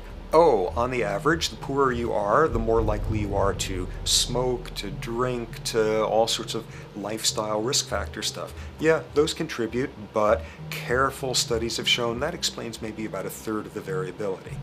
So what's left? And what's left is having a ton to do with the stress of poverty. So the poorer you are, starting off being, the person who's $1 income behind Bill Gates, the poorer you are in this country, on the average, the worse your health is. This tells us something really important. The health connection with poverty, it's not about being poor, it's about feeling poor. Increasingly, we recognize that chronic stress is an important influence on health, but the most important sources of stress are the quality of social relations. And if there is anything that lowers the quality of social relations, it is the socioeconomic stratification of society. What science has now shown is that regardless of material wealth, the stress of simply living in a stratified society leads to a vast spectrum of public health problems. And the greater the inequality, the worse they become. Life expectancy, longer in more equal countries. Drug abuse, less in more equal countries. Mental illness, less in more equal countries. Social capital, meaning the ability of people to trust each other, naturally greater in more equal countries. Educational scores, higher in more equal countries. Homicide rates, less in more equal countries. Crime and rates of imprisonment, less in more equal countries. It goes on and on. Infant mortality, obesity, teen birth rate, less in more equal countries. And perhaps most interesting, innovation, greater in more equal countries, which challenges the age-old notion that a competitive, stratified society is somehow more creative and inventive. Moreover, a study done in the UK called the Whitehall Study confirmed that there is a social distribution of disease as you go from the top of the socioeconomic ladder to the bottom. For example, it was found that the lowest rungs of the hierarchy had a 4-fold increase of heart disease-based mortality compared to the highest rungs. And this pattern exists irrespective of access to health care. Hence, the worse a person's relative financial status, the worse their health is going to be on average. This phenomenon is rooted in what could be termed psychosocial stress, and it is at the foundation of the greatest social distortions plaguing our society today. Its cause? The monetary market system. Make no mistake, the greatest destroyer of ecology, the greatest source of waste and depletion and pollution, the greatest purveyor of violence, war, crime, poverty, animal abuse, and inhumanity, the greatest generator of social and personal neuroses, mental disorders, depression, anxiety, not to mention the greatest source of social paralysis, stopping us from moving into new methodologies for personal health, global sustainability, and progress on this planet, is not some corrupt government or legislation, not some rogue corporation or banking cartel, not some flaw of human nature, and not some secret hidden cabal that controls the world. It is, in fact, the the socio-economic system itself at its very foundation.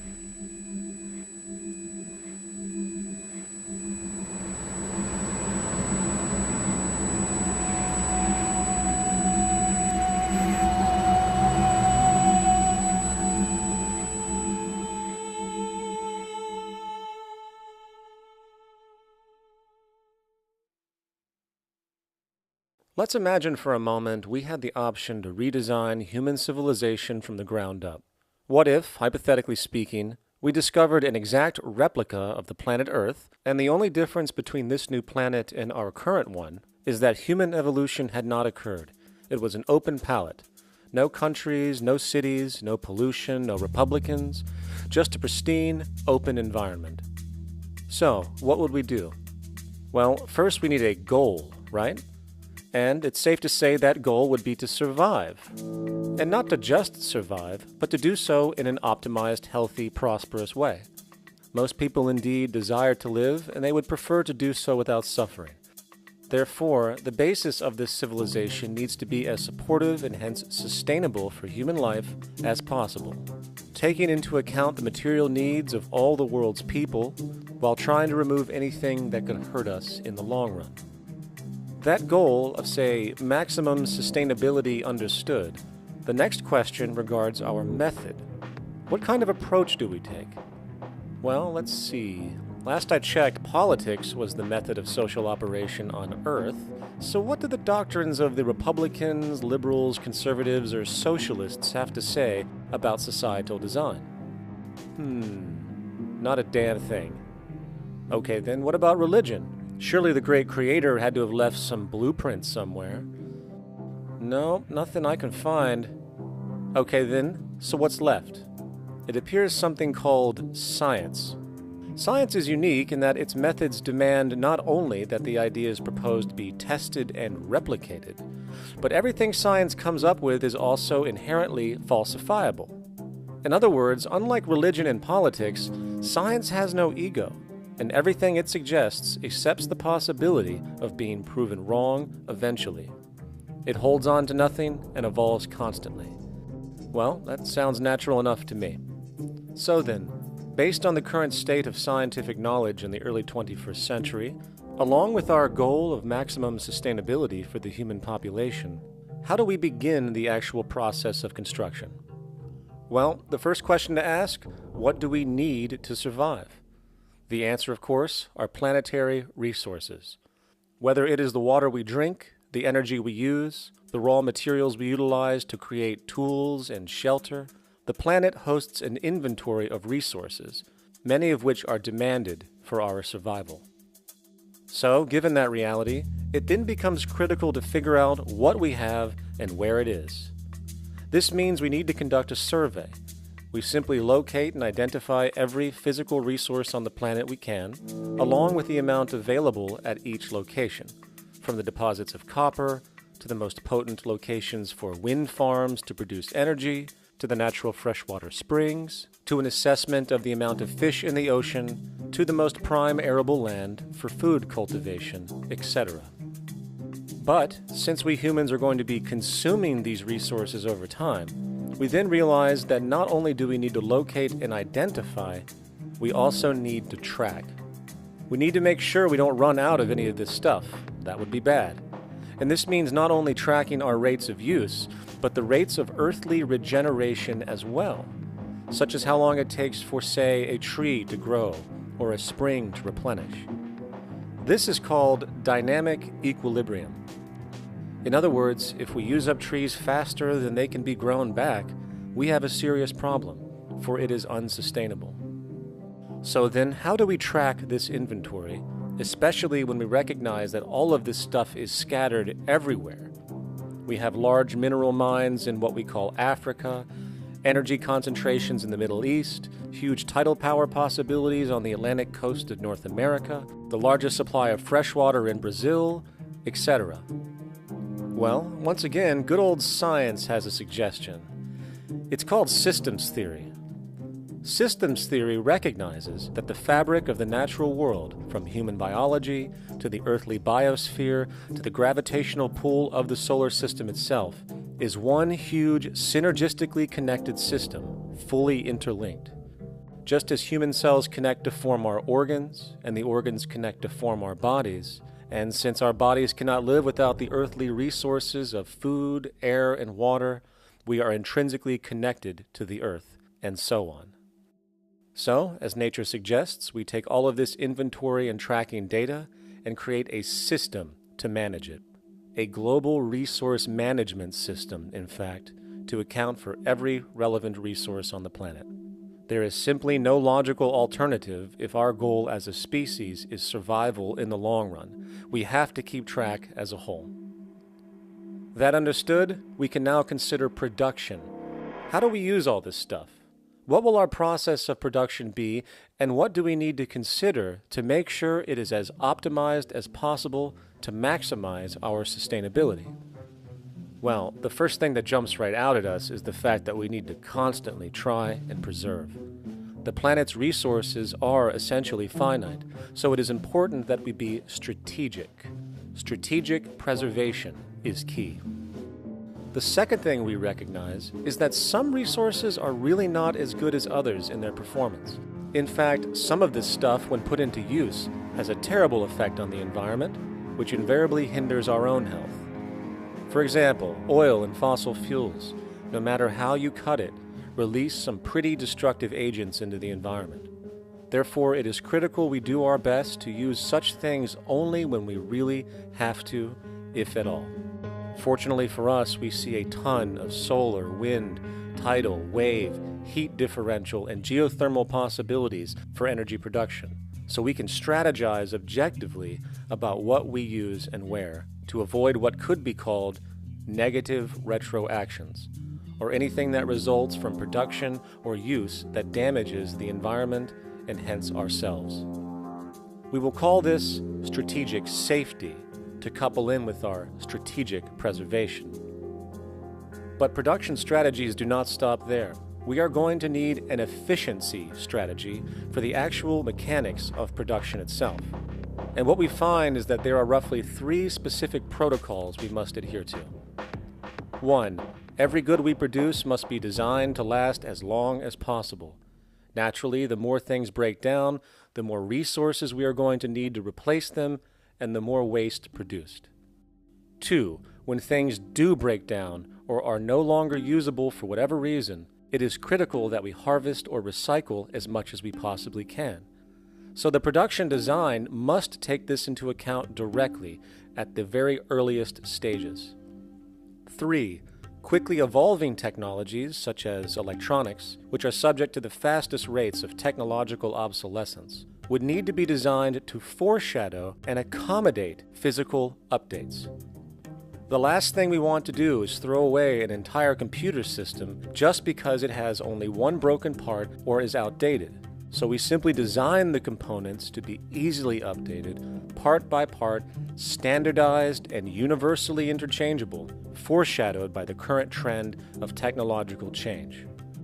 And when we realize that the mechanisms of strategic preservation, strategic safety, and strategic efficiency are purely technical considerations, devoid of any human opinion or bias, we simply program these strategies into a computer which can weigh and calculate all the relevant variables, allowing us to always arrive at the absolute best method for sustainable production based on current understandings.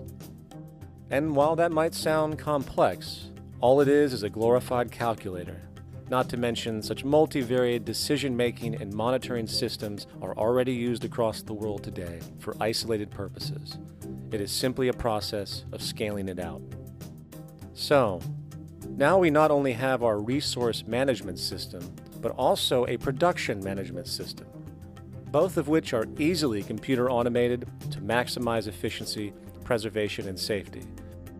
The informational reality is that the human mind, or even a group of humans, cannot track what needs to be tracked. It must be done by computers, and it can be. And this brings us to the next level, distribution. What sustainability strategies make sense here? Well, since we know that the shortest distance between 2 points is a straight line, and since energy is required to power transport machines, the less transport distance, the more efficient. Producing goods in one continent and shipping them over to another only makes sense if the goods in question simply cannot be produced in the target area. Otherwise, it is nothing but wasteful. We must localize production so distribution is simple, fast, and requires the least amount of energy. We'll call this the proximity strategy, which simply means we reduce the travel of goods as much as possible, whether raw materials or finished consumer products. Of course, it might also be important to know what goods we are transporting and why, and this falls under the category of demand. And demand is simply what people need to be healthy and to have a high quality of life. The spectrum of material human needs range from core life-supporting necessities, such as food, clean water, shelter, to social and recreational goods, which allow for relaxation and personal social enjoyment, both important factors in human and social health overall. So, very simply, we take another survey. People describe their needs, demand is assessed, and production begins based on that demand. And since the level of demand of different goods will naturally fluctuate and change around different regions, we need to create a demand distribution tracking system, so to avoid overruns and shortages. Of course, this idea is old news. It is used in every major store chain today to make sure they keep up with their inventory. Only this time we are tracking on a global scale. But, wait a minute, we really can't fully understand demand if we don't account for the actual usage of the good itself. Is it logical and sustainable for every single human to, say, have one of everything made, regardless of their usage? No. That would be simply wasteful and inefficient.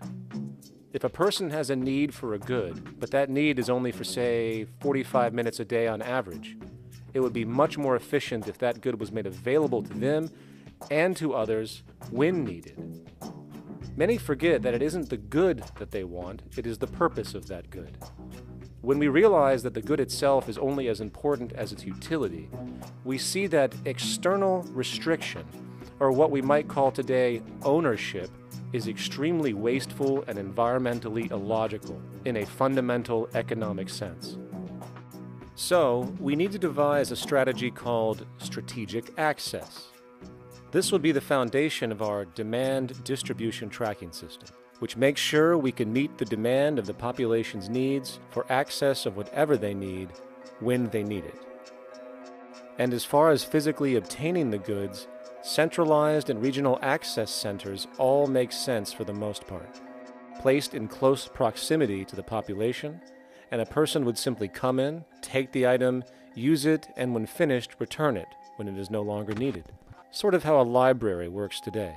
In fact, these centers could not only exist in the community in the way we see local stores today, but specialized access centers would exist in specific areas where often certain goods are utilized, saving more energy with less repeat transport. And once this demand tracking system is in order, it is tied into our production management system, and of course into our resource management system, hence creating a unified, dynamically updating global economic management machine that simply makes sure we remain sustainable, starting with securing the integrity of our finite resources, moving to make sure we only create the best, most strategic goods possible, while distributing everything in the most intelligent and efficient way.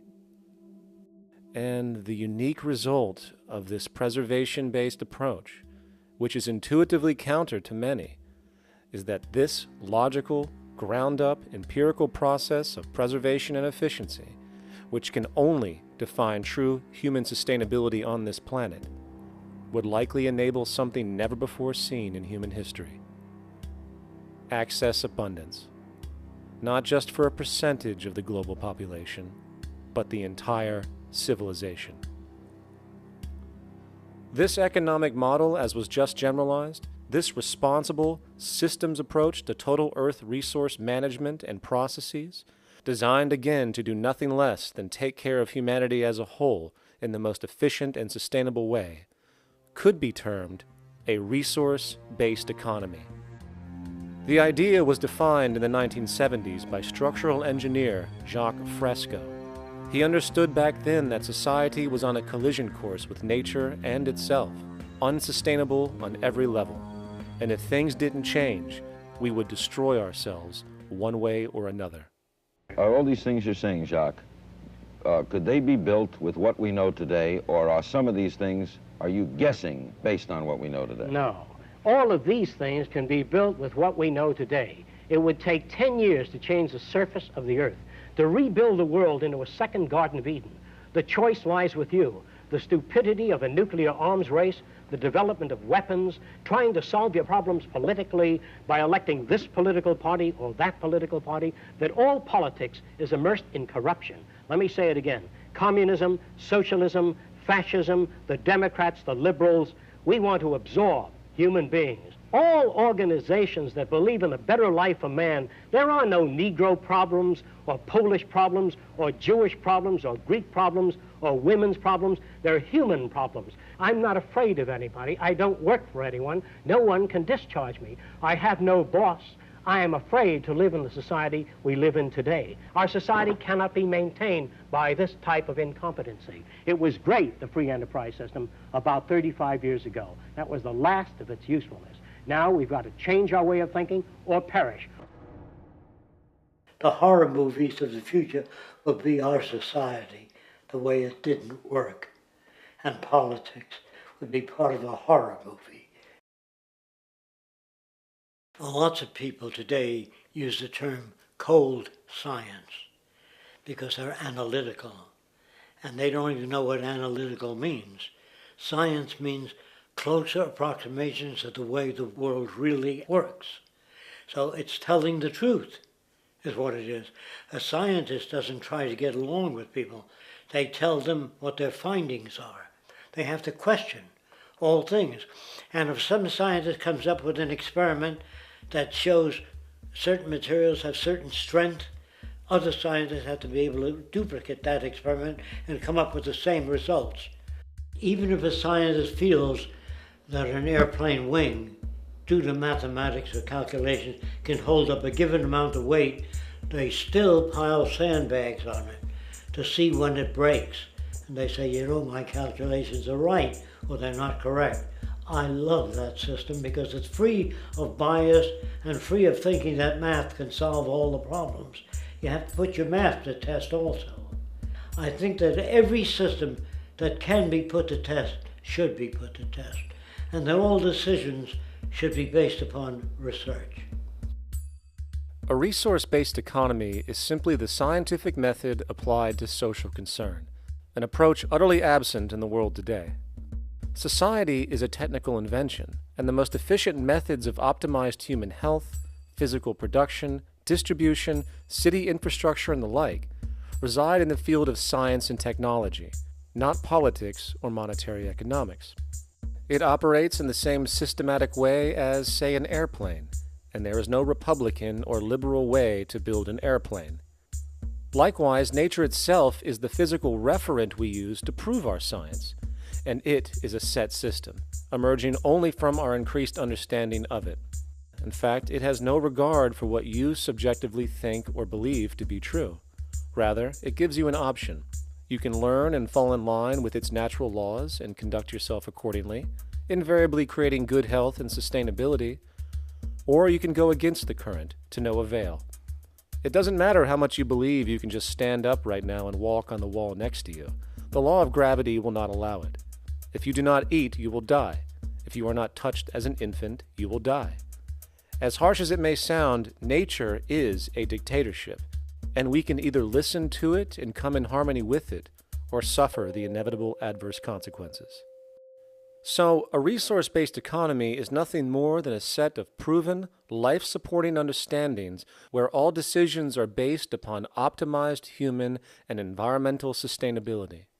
It takes into account the empirical life ground, which every human being shares as a need, regardless, again, of their political or religious philosophy. There is no cultural relativism to this approach. It isn't a matter of opinion. Human needs are human needs, and having access to the necessities of life, such as clean air, nutritious food, and clean water, along with a positively reinforcing, stable, nurturing, and non-violent environment, is demanded for our mental and physical health, our evolutionary fitness, and hence the species' survival itself. A resource-based economy would be based upon available resources. You can't just bring a lot of people to an island or build a city of 50,000 people without having access to the necessities of life. So when I use the term a comprehensive systems approach, I'm talking about doing an inventory of the area first and determining what that area can supply, not just architectural approach, not just design approach, but design must be based on all of the requirements to enhance human life. And that's what I mean by an integrated way of thinking. Food, clothing, shelter, warmth, love, all those things are necessary. If you deprive people of any of them, you have a lesser human being, less capable of functioning. As previously outlined, a resource-based economy's ground-up, global, systems approach to extraction, production, and distribution is based upon a set of true economic mechanisms, or strategies, which guarantee efficiency and sustainability in every area of the economy. So, continuing this train of thought regarding logical design, what is next in our equation? Where does all this materialize? Cities. The advent of the city is a defining feature of modern civilization. Its role is to enable efficient access to the necessities of life, along with increased social support and community interaction. So how would we go about designing an ideal city? What shape should we make it? Square? Trapezoid? Well, given we're going to be moving around the thing, we might as well make it as equidistant as possible for ease, hence the circle. What should the city contain? Well, naturally we need a residential area, a goods production area, a power generation area, an agricultural area. But we also need nurturing as human beings, hence culture, nature, recreation, and education. So let's include a nice open park, an entertainment events area for cultural purposes and socializing, and educational and research facilities. And since we're working with a circle, it seems rational to place these functions in belts based on the amount of land required for each goal, along with ease of access. Very good. Now, let's get down to specifics. First, we need to consider the core infrastructure, or intestines, of the city organism. These would be the water, good, waste, and energy transport channels. Just as we have water and sewage systems under our cities today, we would extend this channeling concept to integrate waste recycling and delivery itself. No more mailmen or garbage men. It is built right in. We could even use automated pneumatic tubes and similar technologies. Same goes for transport. It needs to be integrated and strategically designed to reduce or even remove the need for wasteful, independent automobiles. Electric trams, conveyors, transveyors, and maglevs, which can take you virtually anywhere in the city, even up and down, along with connecting you to other cities as well. And of course, in the event an automobile is required, it is automated by satellite for safety and integrity. In fact, this automation technology is in working order right now. Automobile accidents kill about 1.2 million people every single year, injuring about 50 million. This is absurd and doesn't have to occur. Between efficient city design and automated driverless cars, this death toll can be virtually eliminated. Agriculture. Today, through our haphazard, cost-cutting industrial methods, using pesticides, excessive fertilizers, and other means, we have successfully destroyed much of the arable land on this planet, not to mention also extensively poisoning our bodies. In fact, industrial and agricultural chemical toxins now show up in virtually every human being tested, including infants. Fortunately, there is a glaring alternative: the soilless mediums of hydroponics and aeroponics, which also reduce nutrient and water requirements by up to 75% of our current usage. Food can now be organically grown on an industrial scale in enclosed vertical farms, such as in 50-story 1-acre plots, virtually eliminating the need for pesticides and hydrocarbons in general. This is the future of industrial food cultivation, efficient, clean, and abundant. So, such advanced systems would be, in part, what comprise our agricultural belt, producing all the food required for the entire city's population, with no need to import anything from the outside, saving time, waste, and energy. And speaking of energy, the energy belt would work in a systems approach to extract electricity from our abundant renewable mediums, specifically wind, solar, geothermal, and heat differentials, and if near water potentials, tidal and wave power. To avoid intermittency and make sure a positive net energy return occurs, these mediums would operate in an integrated system, powering each other when needed, while storing excessive energy to large supercapacitors under the ground, so nothing can go to waste. And not only does the city power itself, particular structures will also power independently and generate electricity through photovoltaic paints, structural pressure transducers, the thermocouple effect, and other current but underutilized technologies. But of course, this begs the question, how does this technology and goods in general get created in the first place? This brings us to production. The industrial belt, apart from having hospitals and the like, would be the hub of factory production. Completely localized overall, it would of course obtain raw materials by way of the global resource management system just discussed, with demand being generated by the population of the city itself. As far as the mechanics of production, we need to discuss a new, powerful phenomenon, which was sparked very recently in human history and is on pace to changing everything. It's called mechanization, or the automation of labor. Well, if you look around you, you'll notice that almost everything that we use today is built automatically. Your shoes, your clothes, your home appliances, your car, and so on. They are all built by machines in an automatic way. Can we say that the society has not been influenced by these major technological advancements? Of course not. These systems really dictate new structures and new needs, and they make a lot of other things obsolete. So we've been going up in the development and use of technology in an exponential way. So definitely automation is going to continue. You cannot stop technologies that just make sense.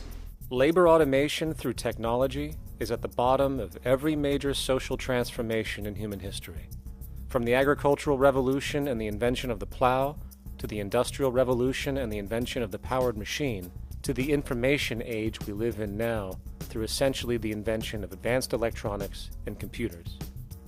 And with regard to advanced production methods today, mechanization is now evolving on its own, moving away from the traditional method of assembling component parts into a configuration into an advanced method of creating entire products in one single process. Like most engineers, I'm fascinated by biology because it's so full of examples of extraordinary pieces of engineering.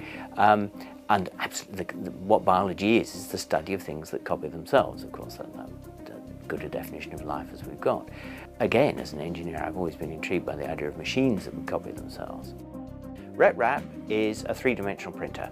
That's to say, it's a printer that you plug into a computer, and instead of making two-dimensional sheets of paper with patterns on, it makes real, physical, three-dimensional objects. Now, there's nothing new about that. 3D printers have been around for about 30 years. Big thing about RetRap is that it prints most of its own parts. And so if you've got one, you can make another one and give it to a friend, as well as being able to print lots of useful things. From the simple printing of basic household goods in your home, to the printing of an entire automobile body in one swoop, advanced automated 3D printing now has the potential to transform virtually every field of production, including home construction.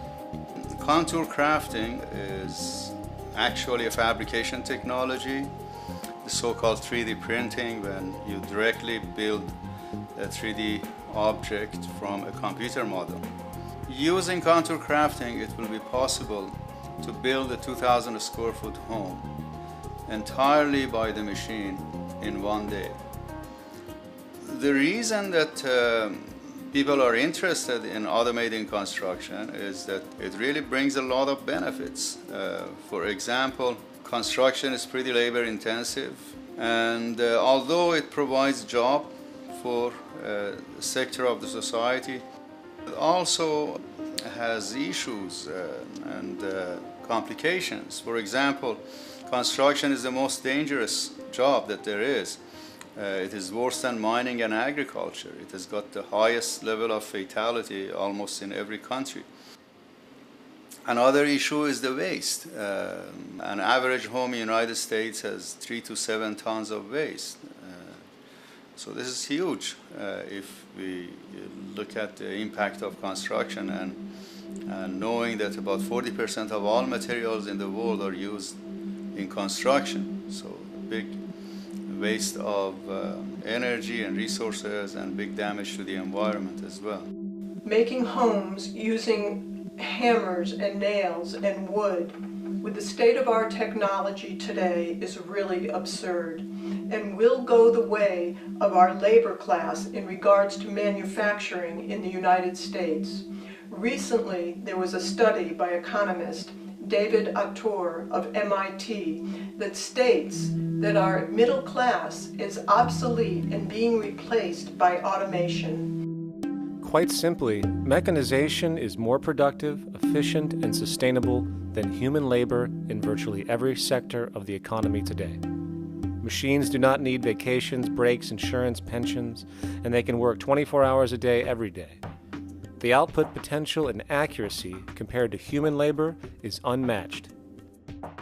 The bottom line, repetitive human labor is becoming obsolete and impractical across the world, and the unemployment you see around you today is fundamentally the result of this evolution of efficiency in technology. For years, market economists have dismissed this growing pattern, which could be called technological unemployment, because of the fact that new sectors always seem to emerge to reabsorb the displaced workers. Today, the service sector is the only real hub left and currently employs over 80% of the American workforce, with most industrialized countries maintaining a similar proportion. However, this sector is now being challenged increasingly by automated kiosks, automated restaurants, and even automated stores. Economists today are finally acknowledging what they have been denying for years. Not only is technological unemployment exasperating the current labor crisis we see across the world due to the global economic downturn, but the more the recession deepens, the faster the industries are mechanizing. The catch, which is not realized, is that the faster they mechanize to save money, the more they displace people, the more they reduce public purchasing power. This means that while the corporation can produce everything more cheaply, fewer and fewer people will actually have money to buy anything, regardless of how cheap they become. The bottom line is that the labor for income game is slowly coming to an end. In fact, if you take a moment to reflect on the jobs which are in existence today, which automation could take over right now if applied, 75% of the global workforce could be replaced by mechanization tomorrow.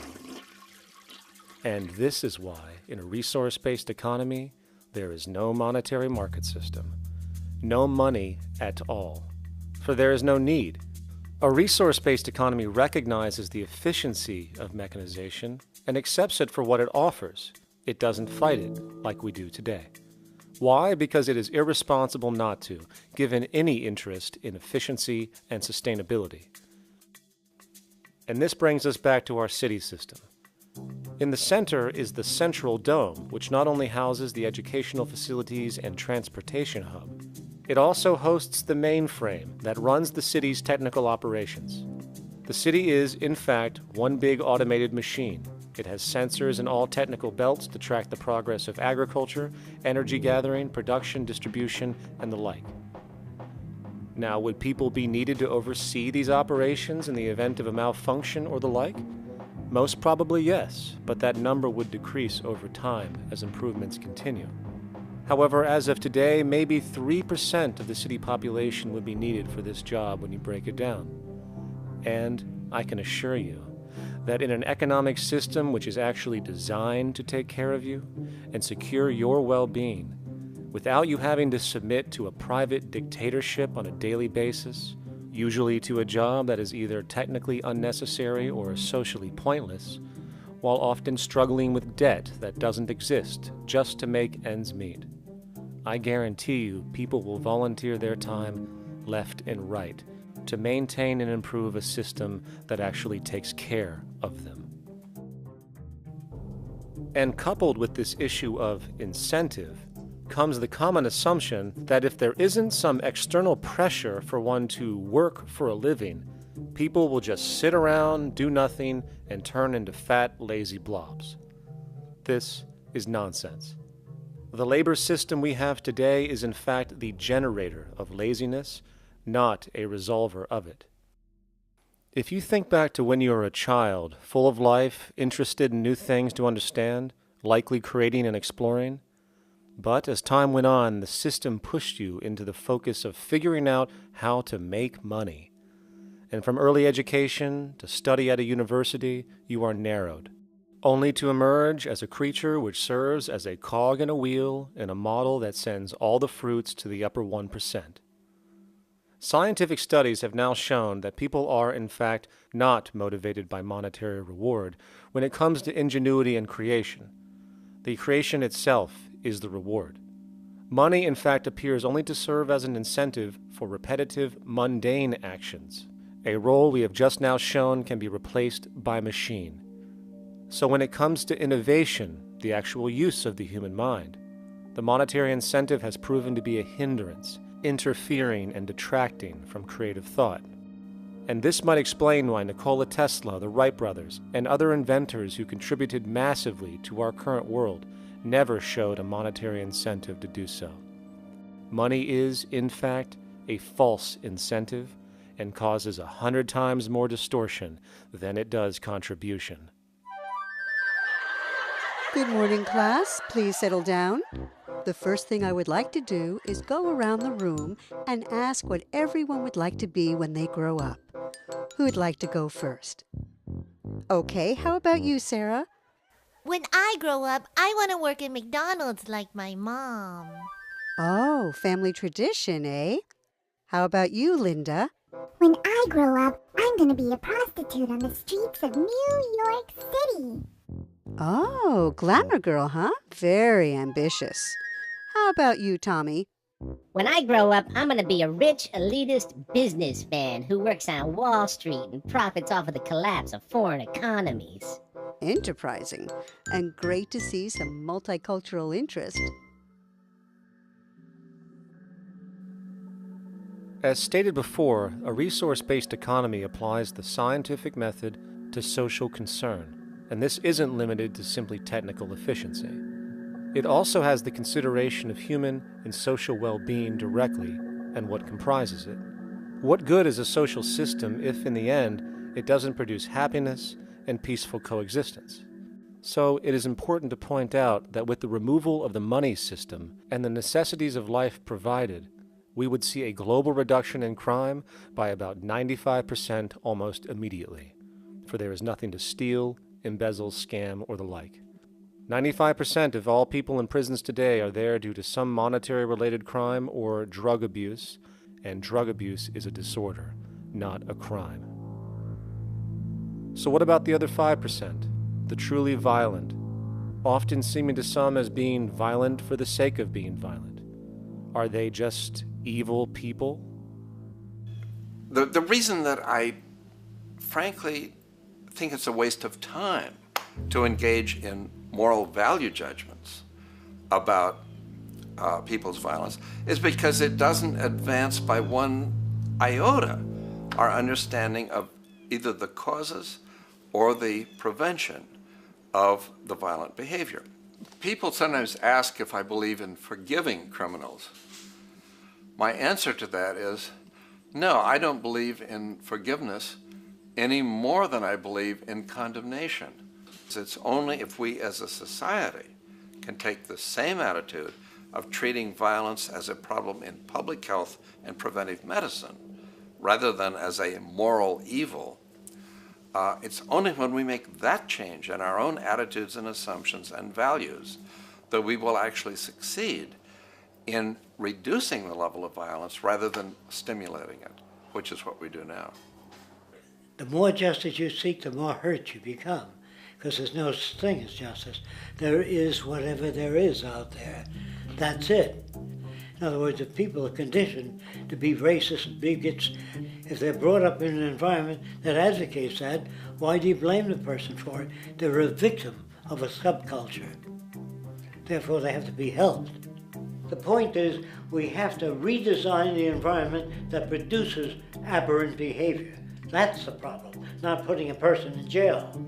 That's why judges, lawyers, freedom of choice, such concepts are dangerous, because it gives you misinformation that the person is bad or that person is a serial killer.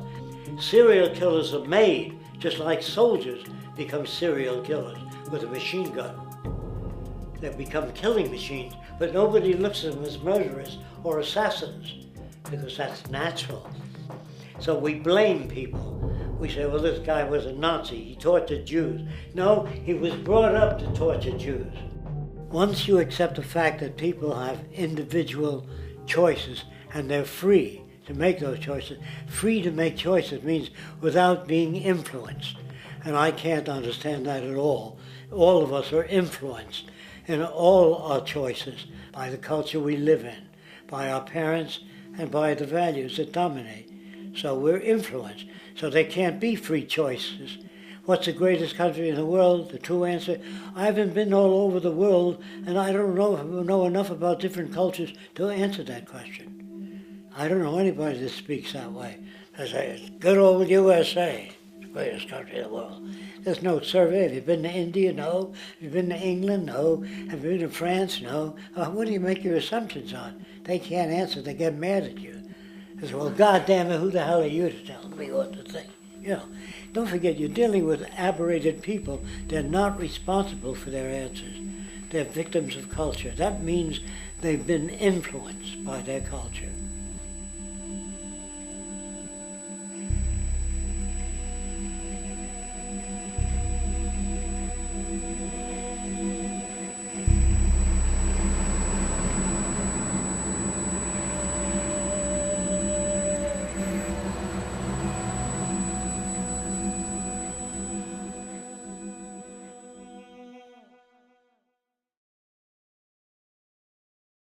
When we consider a resource-based economy, there are often a number of arguments that tend to come up with regard to the efficiency. Now hold on just a minute. Yes? I know what this is. This is called Marxism, buddy. Stalin killed 800 billion people because of ideas like this. My father died in the gulag. Hold on. Communist, fascist. You don't like America, you should just leave. All right, everybody just calm down. Death to the New World Order. Death to the New World Order. And as the irrationality of the audience grew, shocked and confused, suddenly the narrator suffered a fatal heart attack. And the seemingly communist propaganda film was no more.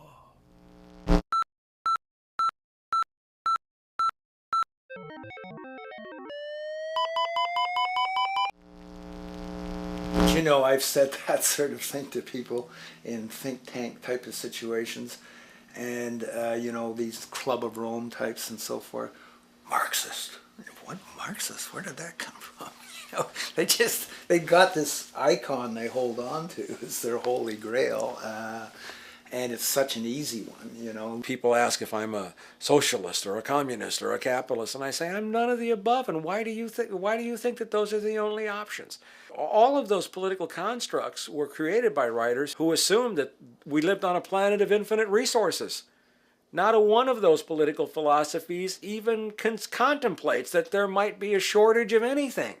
I believe that communism, socialism, free enterprise, fascism are part of social evolution, that you can't take a giant step from one culture to another But they're in-between systems. Before there's any ism, we've got a life ground, and the life ground is, as I just described most easily, it's all the conditions required to take your next breath, and that involves the air you breathe, the water you get, the safety you have, the education you can access, all these things that we share and use and that no life in any culture can do without. So we've got to reset down to the life ground, and the life ground is no longer any ism. It's life value analysis.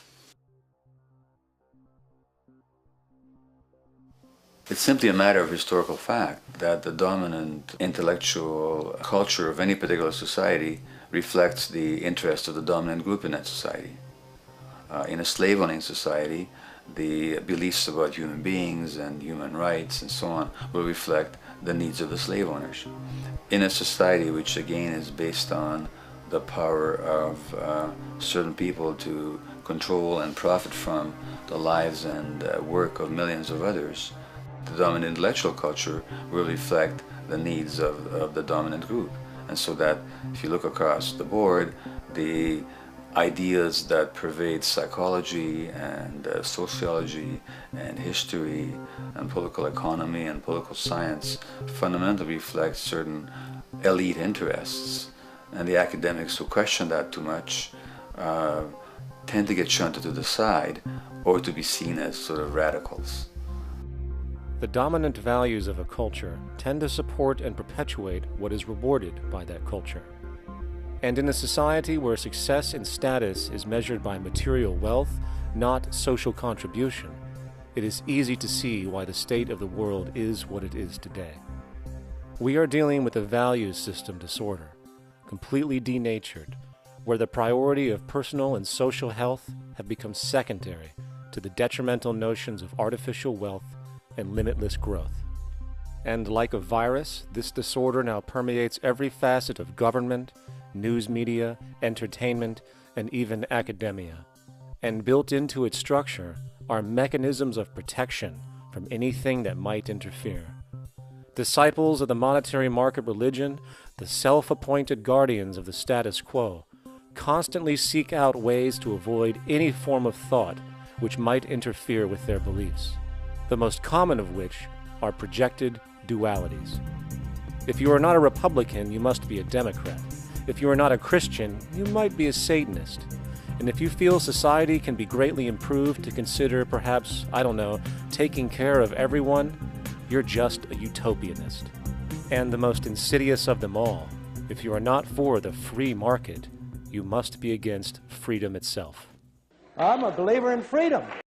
Every time you hear the word freedom being said anywhere or government interference said anywhere, it means, decoded, blocking maximization of turning money into more money for private money possessors. That's it. Every other thing they'll say, oh, we need more commodities for people, oh, this is freedom against tyranny and so forth. Every time you see it, you can decode it down to that. And I think you'll find a one-to-one correlation with every time they use it.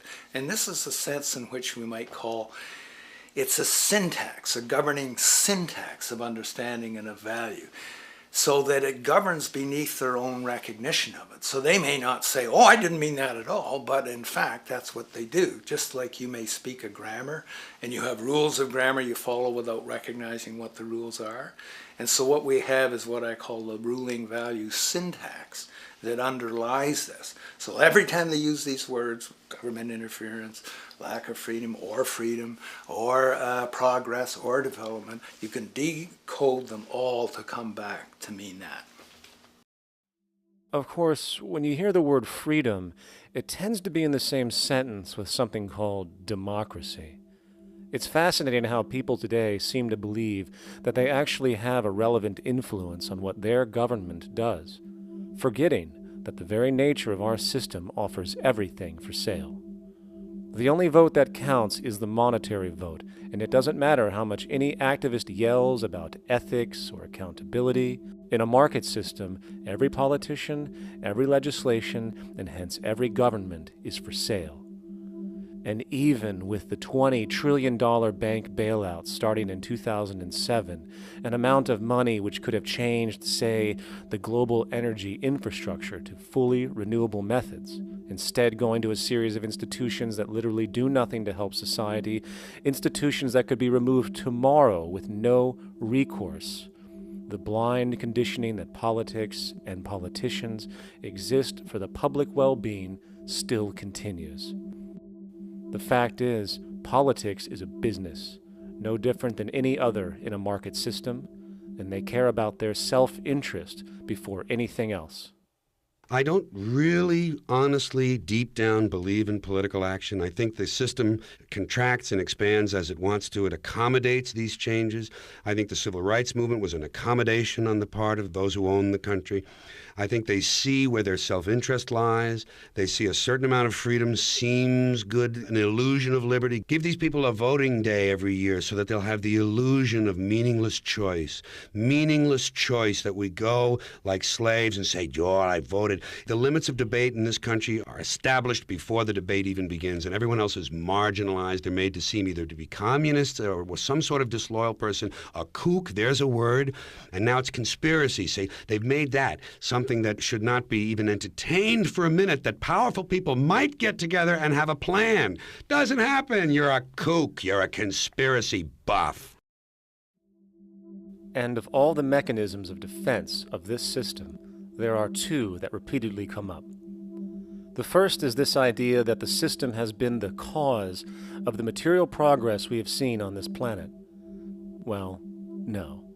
There are basically two root causes which have created the increased so-called wealth and population growth we see today. One, the exponential advancement of production technology, hence scientific ingenuity. And two, the initial discovery of abundant hydrocarbon energy, which is currently the foundation of the entire socioeconomic system. The free market, capitalist, monetary market system, whatever you want to call it, has done nothing but ride the wave of these advents with a distorted incentive system and a haphazard, grossly unequal method of utilizing and distributing those fruits. The second defense is a belligerent social bias generated from years of propaganda, which sees any other social system as a route to so-called tyranny, with various name droppings of Stalin, Mao, Hitler, and the death tolls they generated. Well, as despotic as these men might have been, along with the societal approaches they perpetuated, when it comes to the game of death, when it comes to the systematic daily mass murder of human beings, nothing in history compares to what we have today. Famines throughout at least the last century of our history have not been caused by a lack of food. They've been caused by relative poverty. The economic resources were so inequitably distributed that the poor simply didn't have enough money with which to buy the food that would have been available if they could have afforded to pay for it. That would be an example of structural violence. Another example, in Africa and some other areas, but I'll particularly focus on Africa, tens of millions of people are dying of AIDS. Why are they dying? It's not because we don't know how to treat AIDS. We have, millions of people in the wealthy countries are getting along remarkably well because they have the medicines that will treat it. The people in Africa who are dying of AIDS are not dying because of the HIV virus. They're dying because they don't have the money with which to pay for the drugs that would keep them alive. Gandhi saw this. He said the deadliest form of violence is poverty. And that's absolutely right. Poverty kills far more people than all the wars in history, more people than all the murderers in history, more than all the suicides in history. Not only does structural violence kill more people than all the behavioral violence put together, structural violence is also the main cause of behavioral violence.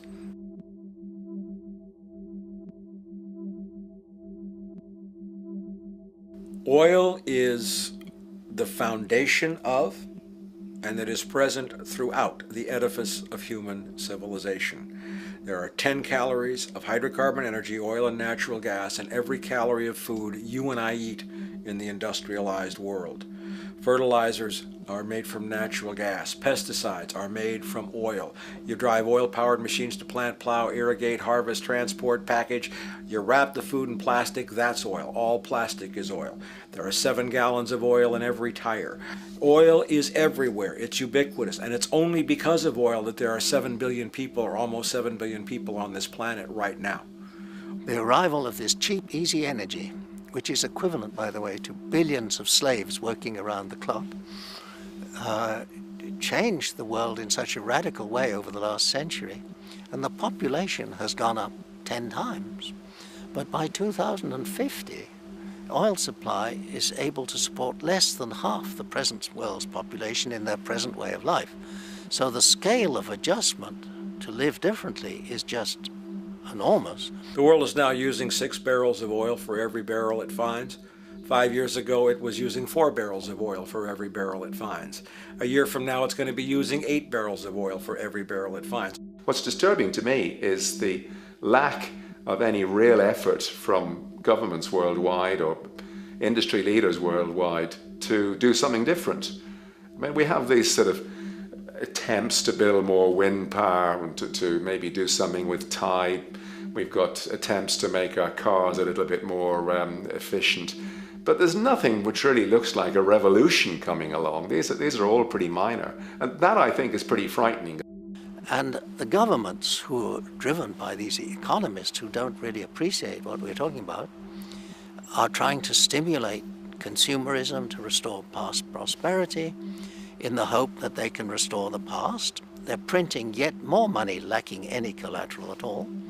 So if the economy improves and recovers and growth, famous growth comes back, it'll only be short-lived because within a short period of time, counted in months rather than years, it'll hit the supply barrier again. There'll be another price shock and a deeper recession. So I think we go into a series of vicious circles. So you have the economic growth going up, price spike, everything shuts down, that's where we are now. Then it starts to come up again. But what we have now is this area where there's no more ability to produce cheap energy. We're at the peak. We're on the downslope of oil production. No way you're going to get any more out of the ground any faster, which means that things shut down. The price of oil drops, which it did in early 2009, but then as you have an ersatz so-called recovery, the price of oil starts to come back. It's recently been hovering around $80 a barrel, and what we see is at $80 a barrel now, with the economic and financial collapse, people are having a hard time affording that. World oil production right now is about 86 million barrels a day. Over 10 years, you're looking at roughly 40 million barrels a day having to be replaced.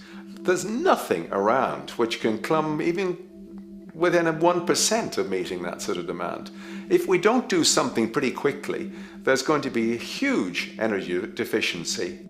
I think the big mistake is in not recognizing a decade or so ago that a concerted effort needed to be made to develop these sustainable forms of energy. I think that's something our grandchildren will look back on with total disbelief. You people knew that you were dealing with a finite commodity. How could you possibly have built your economy around something which was going to disappear? For the first time in human history, the species is now faced with the depletion of a core resource central to our current system of survival. And the punchline of the whole thing is that even with oil becoming more and more scarce, the economic system will still blindly push its cancerous growth model, so people can go out and buy more oil-powered cars to generate GDP and jobs, exacerbating the decline. Are there solutions to replace the edifice of the hydrocarbon economy? Of course. But the path needed to accomplish these changes will not manifest through the market system protocols required, since new solutions can only be implemented through the profit mechanism. People are not investing in renewable energies because there is no money in it in both the long and short term, and the commitment needed to make it happen can only occur at a severe financial loss. Hence, there is no monetary incentive, and in this system, if there's no monetary incentive, things do not happen. And on top of it all, peak oil is just one of many surfacing consequences of the environmental social train wreck gaining speed today. Other declines include freshwater, the very fabric of our existence, which is currently showing shortages for 2.8 billion people, and those shortages are on pace to reach 4 billion by 2030. Food production, the destruction of arable cropland, from which 99.7% of all human food comes from today, is occurring up to 40 times faster than it is being replenished. And over the last 40 years, 30% of the arable land has become unproductive. Not to mention that hydrocarbons are the backbone of agriculture today, and as it declines, so will the food supply. As far as resources in general, at our current patterns of consumption, by 2030 we will need 2 planets to continue our rates, not to mention the continual destruction of life-supporting biodiversity, causing extinction spasms and environmental destabilization across the globe. And with all of these declines, we have the near exponential population growth, where by 2030 there might be over 8 billion people on this planet. Energy production alone would need to increase 44% by 2030 to meet such demand. And again, since money is the only initiator of action, are we to expect that any country on the planet is going to be able to afford the massive changes needed to revolutionize agriculture, water processing, energy production, and the like, when the global debt pyramid scheme is slowly shutting the entire world down? Not to mention the fact that the unemployment you currently see is going to become normality due to the nature of technological unemployment. The jobs are not coming back. And finally, a broad social perspective. From 1970 to 2010, poverty on this planet doubled due to this system. And given our current state, do you honestly think we will see anything less than more doubling, more suffering, and more mass starvation? There is not going to be any recovery. This is not some long depression that we're someday going to pull out of. I think the next phase we're going to see after the next round of economic collapse is massive civil unrest, when employment checks stop being paid because the states have no money left. And when things get so bad that people lose confidence in their elected leaders, they will demand change if we don't kill each other in the process or destroy the environment. I'm just afraid that we might get to the point of no return. And that bothers me no end. We do all we can to avoid that condition. It's clear that we're on the verge of a great transition in human life. What we face now is this fundamental change of the life we've known over the last century. There has to be a link between the economy and the resources of this planet, the resources being, of course, all animal and plant life, the health of the oceans and everything else. This is a monetary paradigm that will not let go until it's killed the last human being. The in-group will do all it can to stay in power. And that's what you got to keep in mind. They'll use the Army and Navy and lies or whatever they have to use to keep in power. They're not about to give it up because they don't know of any other system that will perpetuate their kind.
straight and stronger course to the corner of your life.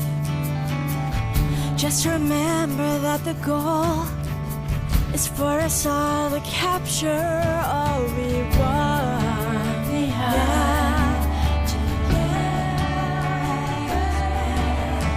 don't surround yourself with yourself. Move on back to squares.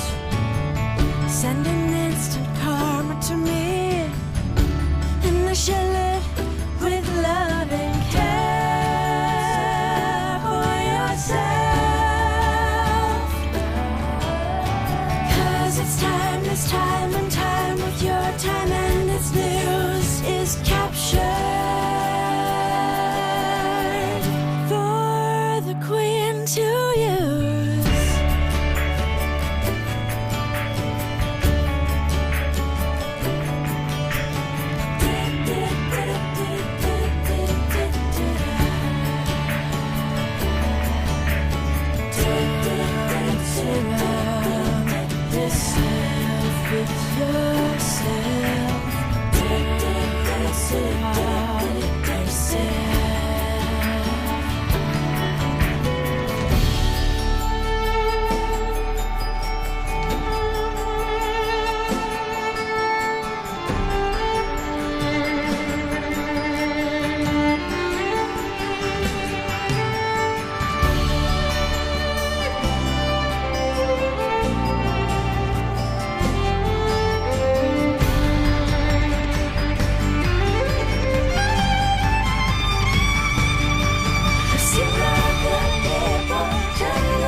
Satisfied, I'm on my way.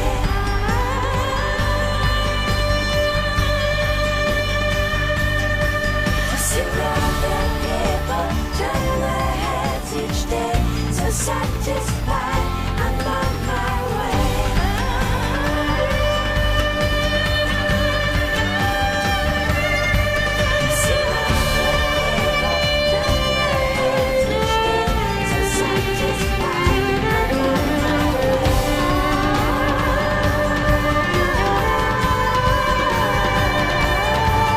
see other people turn their heads each day. So satisfied.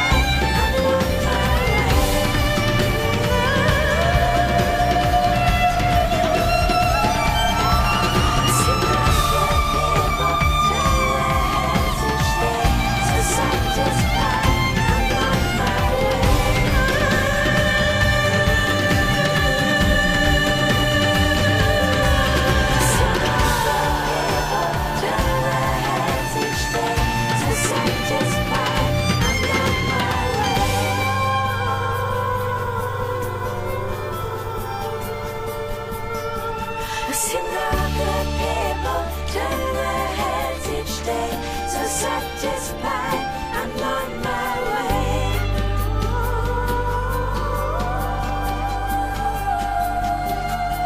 I see no good people turn their heads each day.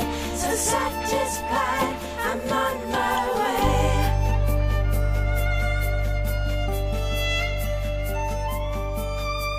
I see no good people turn their heads each day.